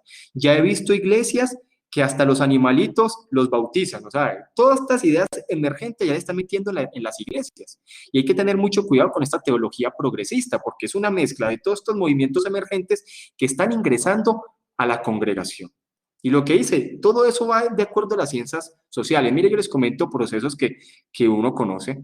Con el proceso de la forma de hacer crecer las iglesias. Se utiliza de todo, de todo. Hay que entender que cuando nosotros hablamos de la suficiencia de la escritura, y es que todo proceso, evangelismo y crecimiento de la iglesia tiene que estar basado en la palabra. Conozco congregaciones donde las personas ingresan casi como por un sistema de crecimiento de la iglesia, casi empresarial, y para que los líderes crezcan, todos los líderes se capacitan con libros de Joseph Maxwell. Y usted mira a Joseph Maxwell es un conferencista, un motivador que es cristiano, digamos que es cristiano, pero usted lee sus libros, Yo me acuerdo que yo me leí un montón de libros de Joseph Maxwell, que el líder 360 grados, que 21 leyes de liderazgo, bueno, un montón de libros, y todos son libros que usted los puede utilizar empresarialmente. Y yo conozco iglesias donde utilizan ese tipo de libros de Joseph Maxwell para hacer crecer al liderazgo. ¿Eso es qué? Eso es meter cosas positivistas, humanistas a la iglesia. Aún hasta la forma del evangelismo, para hacer evangelismo. Las personas creen que es más efectivo las artes y entonces salen los jóvenes a hacer bailes, saben hacer los jóvenes a hacer un show, teatro, y eso sí, nunca se predica la palabra, pero como creemos que eso es una forma efectiva para atraer más personas a través del entretenimiento, creemos que es la forma correcta. Entonces, mira ese montón de mezcla que hemos hecho, donde la verdad la palabra no es la suficiencia de la escritura, sino que nosotros queremos hacer crecer la iglesia a través de otras cosas. Eso sí, hay métodos que podemos decir que es efectivo porque eso atrae a todo el mundo. Usted haga un ágape, eso llega a todo el mundo. Haga un almuerzo, eso aparece gente por todos lados. Haga un concierto entretenido, eso aparece. Por eso es que el entretenimiento está haciendo que las iglesias se llenen. En estos días viene una página de cómo los católicos también están aún transformando su forma de hacer iglesia. Y ya hay católicos pentecostales y católicos carismáticos. Llega de cuenta una iglesia protestante de las de ahora. O está igual en el movimiento carismático, solamente que son muy marianos, pero llevan a las personas a danzar, llevan a las personas a hacer sus movimientos en medio de las alabanzas, coros entretenidos, y las iglesias están así ya están hasta trayendo más jóvenes. Entonces hay que entender de que todo esto realmente no es la suficiencia de la escritura. Y hay veces confiar de que todo está en la palabra cuesta, porque hay veces confiar solamente en la palabra puede hacer que el crecimiento en una iglesia sea más lento, que personas se vayan, que personas no estén de acuerdo, como dice Ariana, pero usted va a tener filtros que va a saber que los que están ahí son personas que aman a Dios y aman la palabra y no están ni por entretenimiento, no están ni por amigos, no están ni por otras cuestiones. ¿Sí me di a entender? Sí. Sí. ¿Iba a hablar Gustavo? Sí, Carlos, lo que pasa es que una de las distorsiones que se ha dado, que se sigue dando, es que se sacrificó y llamémoslo que se reinventó la palabra crecimiento. Es decir, estamos más preocupados por el crecimiento numérico a toda costa. Y de hecho, a toda costa implica afectar relaciones entre congregaciones, entre pastores, y no hay problema que en las redes sociales salga un pastor a decir algo en contra de otro pastor y demás, a costa del crecimiento, ¿cierto? Pero se nos olvida que el crecimiento es profundidad. Hablando de crecimiento espiritual, profundidad del conocimiento de la palabra, y todas esas cosas, una profundidad espiritual, pero el crecimiento lo llevamos a otro punto, entonces por eso utilizamos estrategias de crecimiento, estrategias de multiniveles o piramidales, por ejemplo, las iglesias están normales, porque yo las he visto, por ejemplo. El G12 es como un sistema piramidal. Así es. Entonces, obviamente todo esto se disfraza con algunos conceptos bíblicos y se habla que el 12 es el número de autoridad y bueno, una cantidad de situaciones. Entonces es a toda costa, inclusive miramos dónde podemos poner un local para la iglesia, donde puede funcionar mejor, como haciendo una especie de un estudio de mercadeo, más o menos. Bueno, y situaciones como estas. Entonces, el crecimiento simplemente se enfocó hacia otro lado y además se ha calificado el éxito del pastor por el crecimiento numérico y no espiritual. Mire, entonces ahí es donde todo. Sí, Gustavo. Y la parte musical. Yo les conté que yo hace muchos años hablando con amigos que son pastores también jóvenes, son pastores carismáticos, y ellos me decían, mire, es que pareciera que las iglesias se vive como una competencia, y entonces el que mejor grupo musical tenga es el que más personas atrae. Entonces ellos siempre decían, es importante enfocarse en el grupo musical. Por eso cuando usted lee un libro como el libro de que era muy famoso, que se llama Una iglesia con propósito, el mismo que escribió Una vida con propósito, usted lee ese libro de Una iglesia con propósito, eso no tiene que ver nada con la vida. Ese libro, Una iglesia con propósito, eso son estrategias de mercadeo que este mismo señor dijo, que todas esas estrategias, de hecho Paul Washer habla sobre él, que se había equivocado y en lugar de volver a la palabra está buscando otras estrategias. Y son estrategias de crecimiento a través de un montón de teorías, de un montón de estrategias de marketing. De hecho, yo me acuerdo que yo me leí ese libro hace muchos años, Una iglesia con propósito, y él dice que lo principal que quiere enfocarse es en la parte musical, en el sonido, porque eso es lo que hace que las personas se sientan bien. Usted lee ese libro y ese libro es marketing puro. Entonces, mire lo que hemos llevado a la iglesia, estrategias. Entonces, nos enfocamos en llenar el templo como sea, pero no en nutrir espiritualmente y de dar verdadero alimento a las ovejas. Y entonces, ¿yo qué voy a mantener? Voy a mantener, como yo utilizo tantas estrategias, por eso es que hay pastores que pasan todo su tiempo no enfocándose en estudiar la palabra, no enfocándose en aprender más, en estudiar, en profundizar, porque realmente la vida de un pastor tiene que ser estudio, profundizar sobre la escritura. Hay pastores que se dedicaron a hacer actividades todos los meses. Hay pastores que mantienen enfocados en actividades, actividades, actividades, actividades, y el pastor nunca se capacita, nunca entrena. Y de hecho es la 10ª acusación que hace Paul Washer sobre ese tema. El pastor tiene que estar profundizando en la escritura, profundizando, orando. El pastor tiene que estar completamente buscando alimento para sus ovejas. Si el pastor se enfoca en hacer actividades, quiere decir que la iglesia va por un camino, es de entretenimiento. Hay iglesias que todos los meses hacen algo, que el ágape, que la colombianidad, que la semilla, que yo no sé, que el evento, que el evangelismo, y el pastor es todo el tiempo es evento, evento, evento, evento, evento, evento, evento, evento, evento, y vive para eventos. De hecho, no tiene tiempo para nada más, sino para hacer eventos. Y como la iglesia creció así, si usted no mantiene haciendo eso, pues la gente se va a ir. Por eso cuando hay un pastor que cambia de carismático a reformado, por lo general se va mucha gente y yo conozco varios procesos así. Sí, es cierto. Y en ese orden de ideas habría que replantearse: el pastor es pastor y la iglesia es iglesia. Si lo que hay simplemente es un club social y el pastor es un administrador simplemente, o un animador. Exacto. Así es. No sé si alguien más quiere hacer un aporte de lo que leyó el libro. Pastor Carlos, con respecto a la introducción, si se puede decir así, del libro donde Paul Washer está haciendo como una oración y habló del tema del avivamiento, vemos también que él dice algo claro con respecto a la posición de que no esperemos de que el Espíritu Santo venga y limpie todo el revoltijo, como él menciona en el libro, de que hemos hecho nosotros. O sea, la iglesia, las iglesias han hecho un revoltijo, entonces quieren ahora que Dios soberanamente, como usted mencionaba, venga y limpie el revoltijo de la noche a la mañana. Entonces, él más bien dice que es cómo Dios va a hacer algo así si ni siquiera siguen los principios bíblicos, si ni siquiera están apegados a la escritura, si ni siquiera las personas ven la escritura como suficiente. Entonces vemos que ahí tiene que haber un clamor de la iglesia y también obviamente unos frutos que tiene que dar la iglesia para que en realidad haya un avivamiento. Así es, muy cierto. Y recordemos que cuando, por ejemplo, usted estudia los diarios del avivamiento, cuando usted estudia, por ejemplo, el Gran Despertar de Gales, usted sabe que nomás duró 9 meses. 9 meses. O sea, fue algo impresionante lo que se vivió en Gales. Y pues hablando de la parte, pues, de Gales y también toda la parte de Inglaterra, que estaba más bien dirigido por Jonathan Edwards y por otras personas también.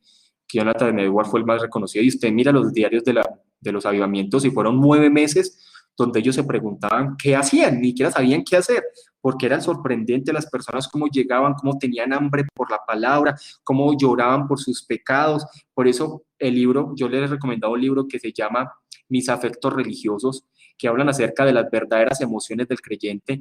Lo escribió Jonathan Edwards en ese momento, porque él decía, necesitamos saber qué es de Dios y qué es emocionalismo.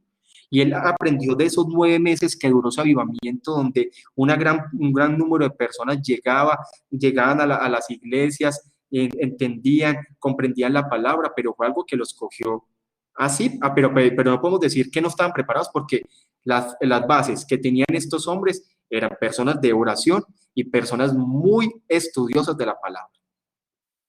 Y lo que dice Jorge es muy cierto. Tampoco podemos decir que no pueden haber bases. O sea, no haber un avivamiento donde no se tenga verdaderos predicadores de la palabra. donde estén predicando la palabra, porque si no hay predicación seria y expositiva de la palabra, las personas no van a comprender el mensaje. Por eso es que vemos que muchos de estos sermones de Jonathan Edwards, de John Owen, son muy famosos, porque eran sermones centrados y apasionados en la palabra, y eran sermones que eran como fuego, o sea, eran algo que Dios permitía que estos hombres escribieran, y cuando ellos se predicaban, esos sermones eran como dagas que atravesaban el corazón de las personas, y las personas salían entendiendo que eran pecadores y que necesitaban de Dios. Se los recomiendo. Por eso la importancia, lo que decíamos acá, muchos de lo que está pasando hoy en día es que muchas personas están volviendo a estos escritores antiguos, ¿sí? A los puritanos, a todos a Spurgeon, a Whitefield, a escritos de Calvino. Eso es necesario leerlos. Y hay muchos libros que son muy importantes y muy edificantes y retan a los creyentes. ¿Qué más le gustaría aportar sobre lo del libro? Carlos, solamente creo que un último apunte, por lo menos de parte mía. Sí. Lo que pasa es que también, bueno, aquí se hablaba de que muchas iglesias se han apoyado en diferente gente de ciencia y de estudios en otras ramas de la ciencia, antropólogos, sociólogos, politólogos, ahora que hablamos pues de política y demás, bueno, todas esas situaciones. Y lo que pasa es que creo que también se ha entendido mal el hecho de entender que el pastor es preparado. Cuando se habla de que nuestro pastor es muy preparado, es que sabe 2 o 3 versículos de Biblia y tiene mucho conocimiento de otras ciencias, ¿cierto? Pero hemos desenfocado que la verdadera preparación, lo que hemos estado diciendo es en el conocimiento profundo de las Escrituras, que sea un hombre cimentado doctrinalmente, que sea un hombre comprometido con la doctrina, que sea comprometido con la palabra, que sea comprometido con la oración, que sea un hombre con una preparación teológica, exegética, profunda. Esa es la verdadera preparación. Y no decir que yo doy un discurso, pero soy un sociólogo, soy un psicólogo, que eso es lo que ahora más corren los pastores psicólogos por cantidades. Entonces creemos que esa es la preparación pastoral, la desenfocamos completamente. ¿Sí? Y el cristianismo en Latinoamérica está muy lleno de psicología.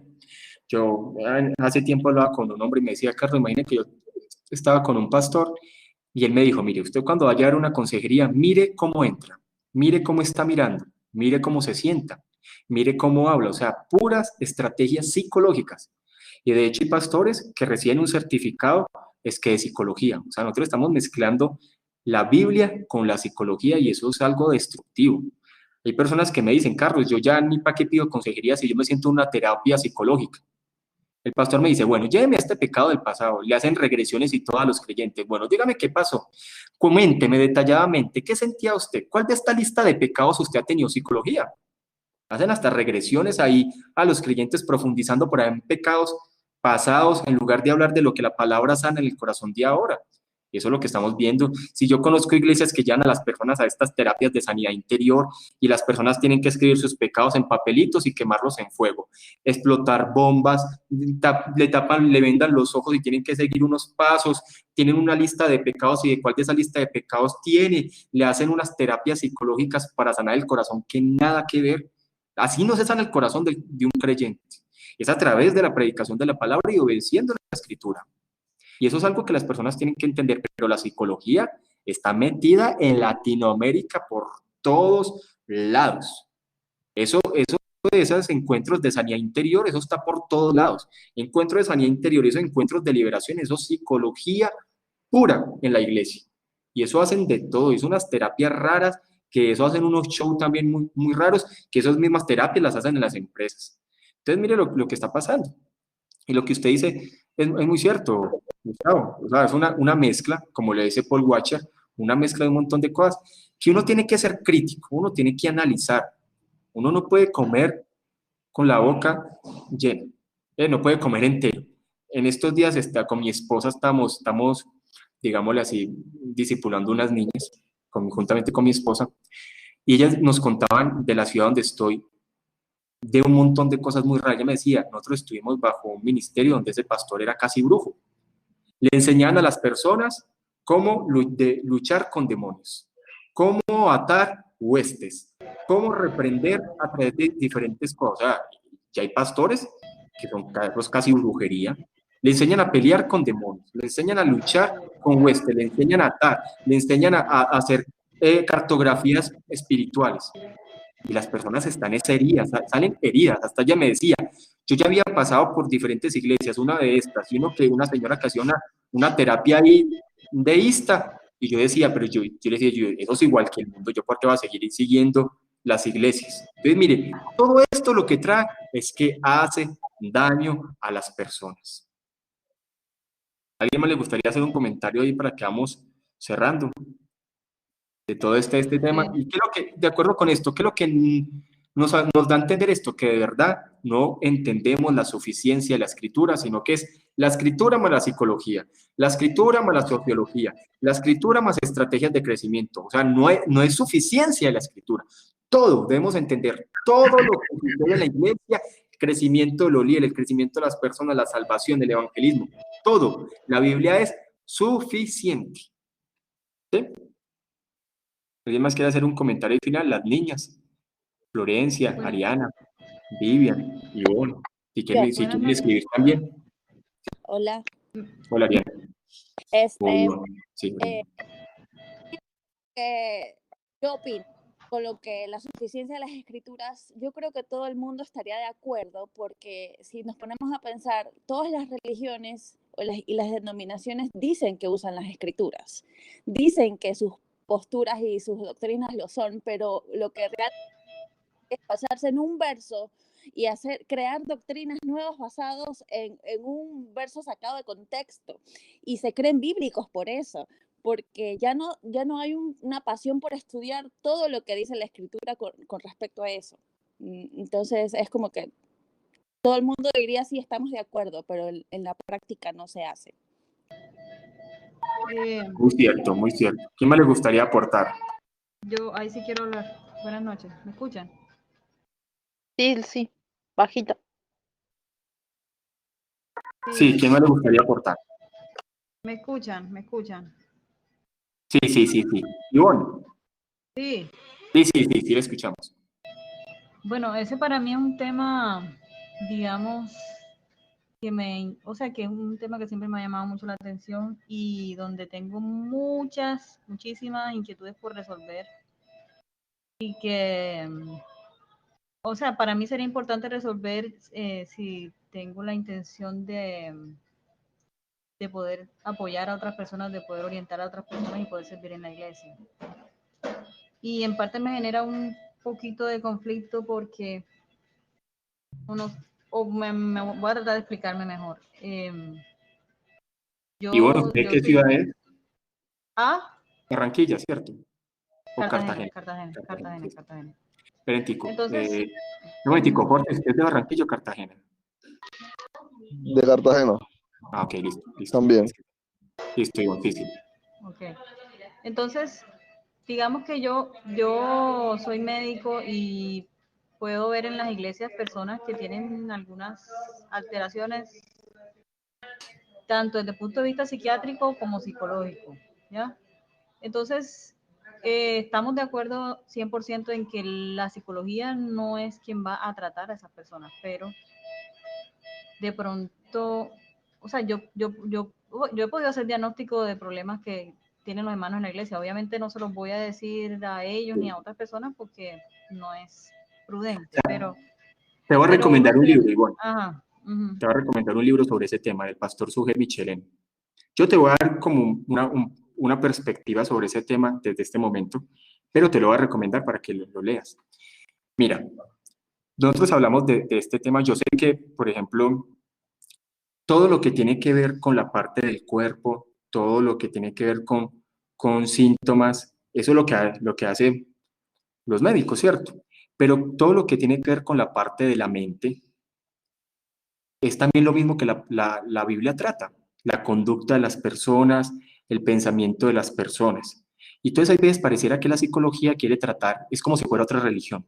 Ahora, es donde los médicos, ¿cierto? Te voy a dar un libro mucho más que expresa más sobre eso, tienen también que analizar si es algo de la conducta de la persona o es algo del cerebro. Yo no puedo decir que el cerebro es lo mismo que la mente, ¿cierto? La palabra también lo deja claro. Hay muchas cosas hay personas que tienen ciertos problemas en su parte del cerebro, muchas cosas, y es con ciertas cosas que son de los, digámoslo así, de los médicos. Yo sé que tú tienes mucho conocimiento sobre eso, pero cuando ya hablamos de la conducta, de la mente de las personas, y que a mí me vengan a decir que alguien es capaz de sanar una mente enferma, entonces mi pregunta es, ¿la mente se enferma igual que el cuerpo?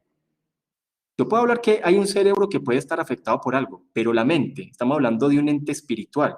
Hay que entender que el ser humano está conformado por algo material y algo espiritual. ¿Cómo una persona, un psicólogo me va a decir a mí que la mente de alguien está enferma? O sea, la mente se enferma de la misma forma que el cuerpo. ¿Cómo él determina eso? Recordemos que la psicología acá y se mete en la misma rama en la que se mete la palabra. Por eso le digo la psicología, pues hablando desde la parte pues, que se quiere manejar la conducta y todo eso, es lo que hace un pastor también. Y entonces, por ejemplo, si me dicen, es que usted tiene que sanar su mente a través de estas terapias o a través de una pastilla, mi pregunta es, ¿las pastillas es algo del cuerpo o algo de mi ente espiritual? ¿Será que algo físico va a sanar algo espiritual mío? O sea, ¿yo cómo voy a decir que voy a sanar la mente o mi ente espiritual a través de una pastilla o a través de algo? Puede sanar algo de mi cuerpo. Por eso le digo, los médicos se enfocan en el cuerpo, en todo lo del cuerpo, y si hay algo, hay hermanos enfermos, entonces, pero ¿cómo va a descifrar que algo espiritual está enfermo y de qué forma va a sanar algo que está espiritualmente enfermo a través de cosas materiales? Lo único que sana realmente el alma del hombre es la palabra de Dios. ¿Sí? No sé si, yo sé que ahí puede, esas discusiones también lo he tenido con otras personas, pero te va a pasar ahorita el link de un libro, bueno, un artículo del pastor Sugel Michelén para enfocarse sobre ese tema. ¿Sí me va a entender ahí?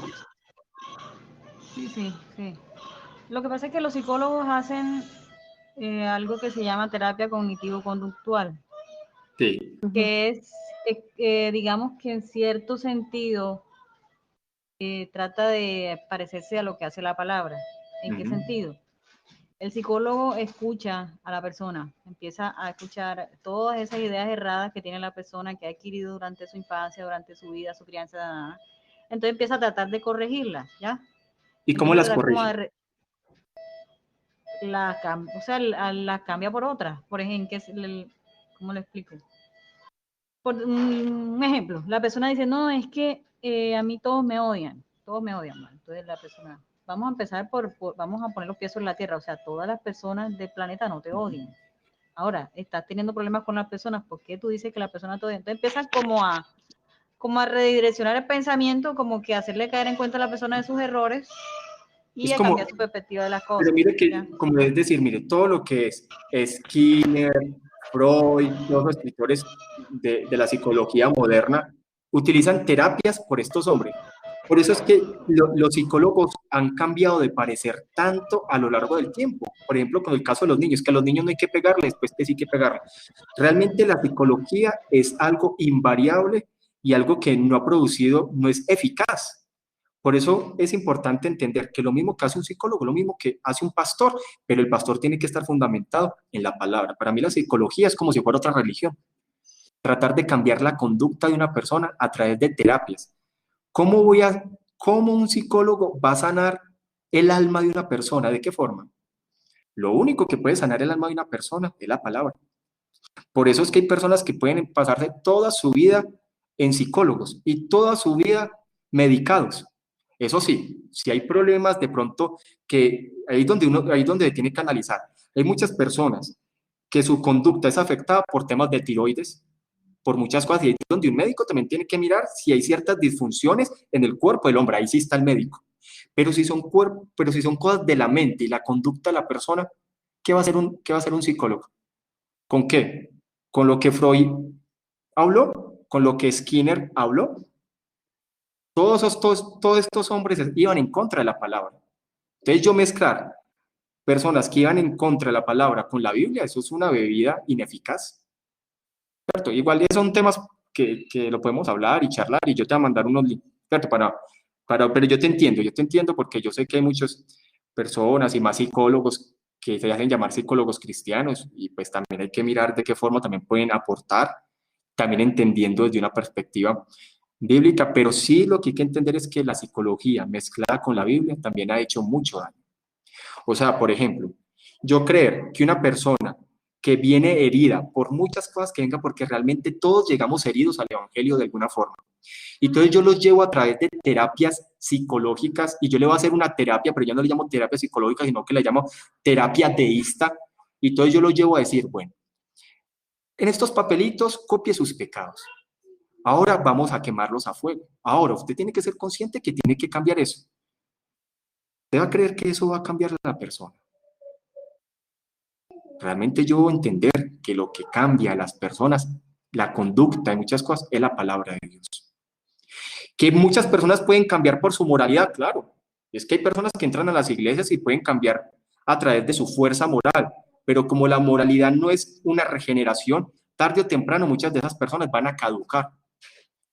Como yo tengo yo en la congregación que yo dirijo, yo tengo una persona que salió de las drogas, o sea, mejor dicho, él estaba en la heroína, él me decía, Carlos, yo veía cómo en estos lugares llevan a las personas, es que a través de terapia, es que cambie la heroína por el cigarrillo. Y dice, eso no es una persona rehabilitada, eso es que le cambiaron de droga. Y muchas personas cambiaron la heroína por el cigarrillo y de vez en cuando fuman, y de vez en cuando son consumidores ya no totales, sino eso. Y eso es terapia psicológica, y las personas lo que le hicieron es cambiar. Pero él me dice, lo que me sucedió a mí fue realmente algo que Dios me transformó. O sea, yo me vomitaba, yo mejor dicho algo, y yo ya no volví nada, ni cigarrillo ni nada.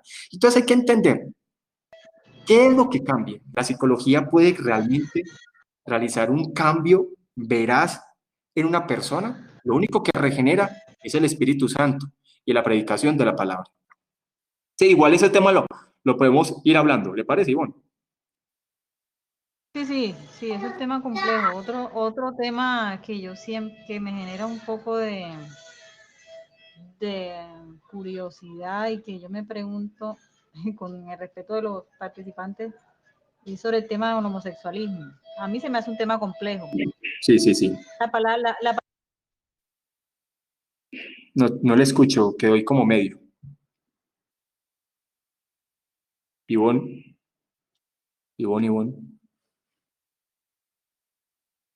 ¿Todos me escuchan? Sí. Como que se le cayó. Ivonne. ¿Aló? Sí. Ahí es como que se le cayó. Sí, aló, ¿me escuchan? Sí. Pues sí, entonces es un tema complejo. Es un tema complejo porque digamos que yo he escuchado de personas que vienen al evangelio con esta conducta y digamos que su inclinación no pueden cambiarla de un día para otro, ¿ya?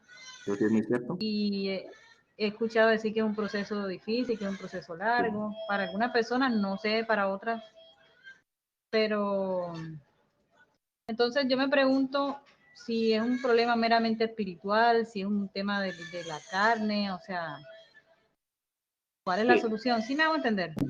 Por eso, hay que creer es que realmente hay una regeneración del espíritu. Mire, todos nosotros nacemos pecadores, todos nosotros nacemos con tendencias sexuales muy fuertes, desde niños. Puede ser una tendencia sexual heterosexual o una tendencia homosexual desde muy pequeños. Sí, porque hay mucha gente que dice, es que yo desde pequeñito soy eso. Claro, sí, es muy cierto. Pero hay que entender que hay algo establecido por Dios. Nadie nace homosexual. No existe el gen homosexual. Nace hombre o mujer de acuerdo como está establecido, tanto en su forma corporal, también tanto su forma de lo que, pues, también pues, de todo lo del diseño, ¿cierto? Ya sabe de que es un gameto, si es hombre o mujer, bueno, digámoslo de alguna forma, ¿cierto? Es importante comprender eso. Nadie nace homosexual, no obstante, si hay tendencias pecaminosas. Por tanto, porque nosotros estamos depravados totalmente, existen tendencias pecaminosas heterosexuales, o sea, hacia el otro sexo, aún desde pequeños, de una forma deseosa, abierta hasta el mismo sexo. Todas las personas tienen que entender que hay algún orden establecido por Dios. La única forma de que exista un cambio en nuestras vidas de esos deseos sexuales es a través de la palabra, hablándolo, tanto deseos desordenados, porque puede ser un hombre que tenga un deseo desordenado por estarse acostando con mujeres todo el tiempo, eso también es un deseo que también es a través de la regeneración del espíritu, como una persona también que tenga un deseo hacia el mismo sexo. No podemos decir que son cosas diferentes. Yo conozco procesos de hombres, también eso, de hecho, estoy en este momento tratando 2 procesos de personas que más bien son como bisexuales, ¿sí? Y las personas tienen que negar y tienen que entender que hay una obra del Espíritu Santo y mortificar su pecado a través del obrar del Espíritu Santo y a través de entregarse a Dios. Eso hay que entenderlo. O sea, todos nacemos con tendencias pecaminosas muy fuertes. Y es a través de la palabra y a través de que, como dice la palabra y lo que hemos estado estudiando de Romanos, somos liberados.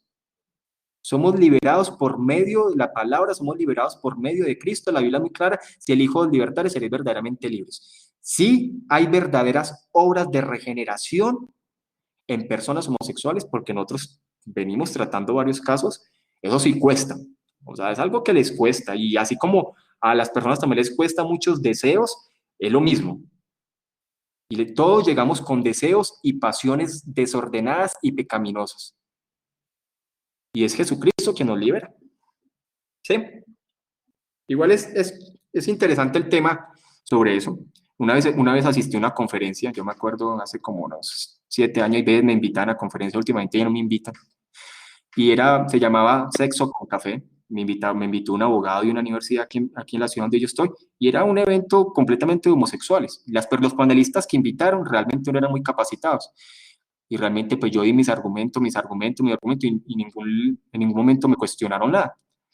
¿Por qué? Porque es que es necesario entender también lo que la palabra dice. Nadie nace homosexual.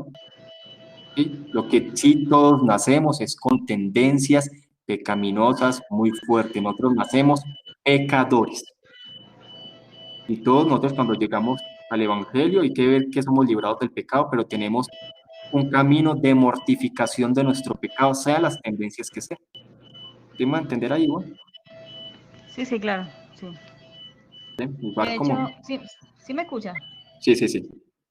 De hecho, refuerzo la idea que usted acaba de poner de que no hay, o sea, no hay una base científica, no hay un gen, no hay una hormona, no hay una alteración, no hay nada orgánico que se haya encontrado en las personas homosexuales que justifique su inclinación, ¿ya? Entonces, es algo de su mente, es algo de su decisión, es algo de, no sé si de su formación, por Pues decirlo de alguna manera, solamente pero una obra de Dios puede cambiar las vidas. Pero entonces por eso le digo, no puedo hacer, o hay veces pareciera que el homosexualismo lo veo como un pecado difícil de tratar. No, no, no, no. Pecado es pecado y todos nosotros tenemos tendencias pecaminosas, sean las que sean. Yo veo el pecado de la homosexualidad de la misma forma como veo hombres promiscuos y mujeres promiscuas. Todos tenemos que negarnos a nuestros deseos y nuestras pasiones. Porque hay personas que no les gusta tratar con homosexuales porque dicen, no, no, no, eso es muy complicado. No. La iglesia es la iglesia. Pecado es pecado y hay que creer en la suficiencia de la Escritura y en el poder de Dios para transformar las personas cuando las personas se arrepienten. Cuando hay un verdadero arrepentimiento genuino, hay que creer por verdaderas conversiones. ¿Sí? Por eso la suficiencia de la Escritura. Hay que creer en el poder de la palabra y en el poder de Dios a través de su palabra. Hola, yo tengo una opinión. Mariana, sí, dale. Yo vivo en Estados Unidos y aquí... Sí, sí, sí. Pero tú eres ecuatoriana, ¿cierto? Sí, soy de Ecuador, pero aquí lo que me asombró de que los homosexuales son como la vaca sagrada de la India. Son súper...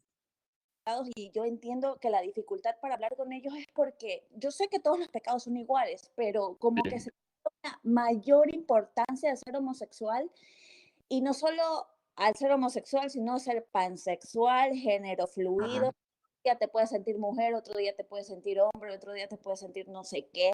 Entonces, el problema es que si tú les dices algo al respecto, aquí en Norteamérica puedes ir preso, puedes perder un empleo, porque es un delicado. Muy cierto. Pero ¿sabes qué está pasando, Ariana? Yo te comento algo que está pasando últimamente.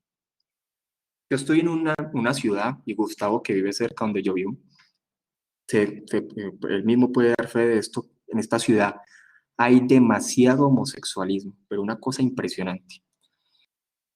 Y yo me he encontrado últimamente cuando me reúno con hombres. Hay muchos hombres jóvenes que crecen en esta ciudad con una falta de identidad sexual. Yo lo que estoy viendo es que ellos me abren el corazón. Ellos me abren el corazón y me ha pasado muchas veces y es algo que se está volviendo ya casi común.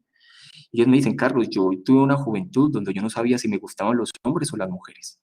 Y esos temas hay que tratarlos. Y hoy estamos viendo un montón de jóvenes que están creciendo, como lo que hablaba Ariana con el tema de la pansexualidad, de que usted es lo que quiere, que no, que no, tiene una falta de identidad sexual y es algo común, pero eso lo está dando la cultura también. Y uno trabaja con ellos y uno los guía y es a través de la palabra, pero si hay una falta de identidad sexual y me he encontrado varios casos donde ellos mismos dicen, no sé, en algún momento yo me sentía raro, pero después me sentí que no, y es algo que está pasando, hay una falta de identidad sexual últimamente con los jóvenes, y es algo que uno tiene que dar la confianza para que las personas le abran el corazón y uno empezar un proceso con ellos. Pero Listo, mira, ahí nos alargamos como 20 minutos más. lo bueno es que aceptan de que es un pecado. Sí, En las iglesias se los recibe sin tocarlo como pecado. exacto. La iglesia, Esa es otra cosa, sí, señor. la iglesia metodista saca, así como la iglesia presbiteriana, hay que casarlos. Entonces, si uno no No, lo eso está pasando en las iglesias anglicanas, en un montón de lugares. es súper difícil. Sí, entonces, Lo que, por eso, perdón. yo hago aquí un paréntesis. Por ejemplo, si todos se quieren quedar, se quedan. Yo sé que ya nos hemos pasado bastante, pero igual para seguir hablando y tratar pues, esos temas, pero si alguien se tiene que ir, no hay problema. Sí, bueno. No, lo que yo decía es que a veces me preocupa un poco el estrés que ellos sienten, o sea, esa culpa que sienten las personas homosexuales que acuden a una iglesia o se convierten al evangelio, de no poder como librarse de esa atracción, ¿ya? Porque Lo mismo podría sentir un hombre promiscuo. sí, ¿Me pero se entiendes? siente que él siente que, bueno, sí, la verdad que también, pero generalmente la persona heterosexual siente que es una inclinación normal, que está puesta por Dios y que tiene que, o Mire, sea, manejarla, sujetarla, pero el homosexual se siente culpable, se siente mal. ¿Sí me hago pero es entender? que ahí es donde las personas se le tiene que dar una buena doctrina del pecado. Nosotros vamos a luchar contra nuestra carne hasta el último día de nuestras vidas. Y muchas de estas personas van a tener esa lucha hasta el último día de sus vidas, pero ellos tienen que avanzar en la mortificación de su pecado. Yo he hablado muchos temas con ellos, le he dicho, usted tiene que entender que es pecado y que usted va a tener luchas, así como nosotros tenemos luchas con muchos otros aspectos, los hombres con los muchos temas, hasta el último día de su vida. Tiene que empezar a odiar el pecado como Dios lo odia, y eso hace parte de la mortificación. Y sentirse culpable, también nosotros nos sentimos culpables por nuestros pecados cuando entendemos que hay algo que a Dios no le gusta. Pero a mí esa culpa me debe llevar al arrepentimiento. Si a mí esa culpa no me lleva al arrepentimiento, sino a mí esa culpa me lleva como que la gente no me entiende, no me comprende, realmente no hay una verdadera regeneración. ¿Sí? Y hay procesos fuertes, y últimamente es mucho más complicado porque lo que vamos a ver es eso. O sea, la falta de identidad sexual en este tiempo abunda. Hay mucha lesbiana, hay mucho homosexual, hay personas bisexuales, mucho. Y es algo que los pastores tienen que estar preparados. Es más, hay personas que están dentro de las congregaciones que ni siquiera se abren, sino que están encerrados. Hay muchas personas de la congregación que yo dirijo que, digamos, al fin lloro. Hay una persona que él no me era muy honesta, no me era muy sincera y lloraba. Yo le decía, Señor, ábreme la puerta para que él me pueda abrir su corazón. Y él en algún momento, en una consejería, él me abrió su corazón y me trató esos temas y él me dijo, Carlos, yo no sé por qué a mí me invitan tanto hombres a todo esto. Y uno tiene que ser consciente de eso, de lo que está viviendo ahora. O sea, es algo que hay personas que pueden estar en iglesias y tienen esos problemas y ni saben cómo tratarlos. Pasa. Nosotros hemos vivido con mi esposita varios casos. ¿Listo? Bueno, vamos a orar para terminar. Ahí Ivonne como que se le cayó y ahí estuvimos como media hora de más. Entonces vamos a orar. Gracias por su tiempo. La idea es que hay algunos hermanos que no pudieron estar hoy. Probablemente van a estar dentro de 8 días. Entonces vamos a orar.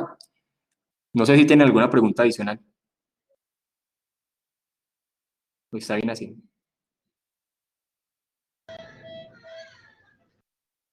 Ivonne, vamos a orar. Listo, ya, vamos a terminar. Listo. Cualquier cosa, bueno, usted sabe que usted me puede preguntar y no hay problema. Igual yo le voy a mandar un link. Ok, ok. No, no, está Ok, bien. muchas gracias por su orientación. No, no, y está bien. Todas esas preguntas son valederas.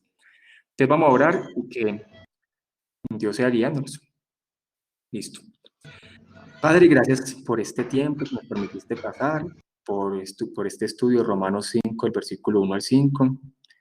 Ayúdanos, Señor, a comprender más tu escritura, a profundizar más en ella, que podamos aprender los unos a los otros, que podamos ser edificados en tu palabra, porque así como estudiamos, tu palabra es suficiente y hay que creer lo que puede hacer tu palabra en la vida de las personas.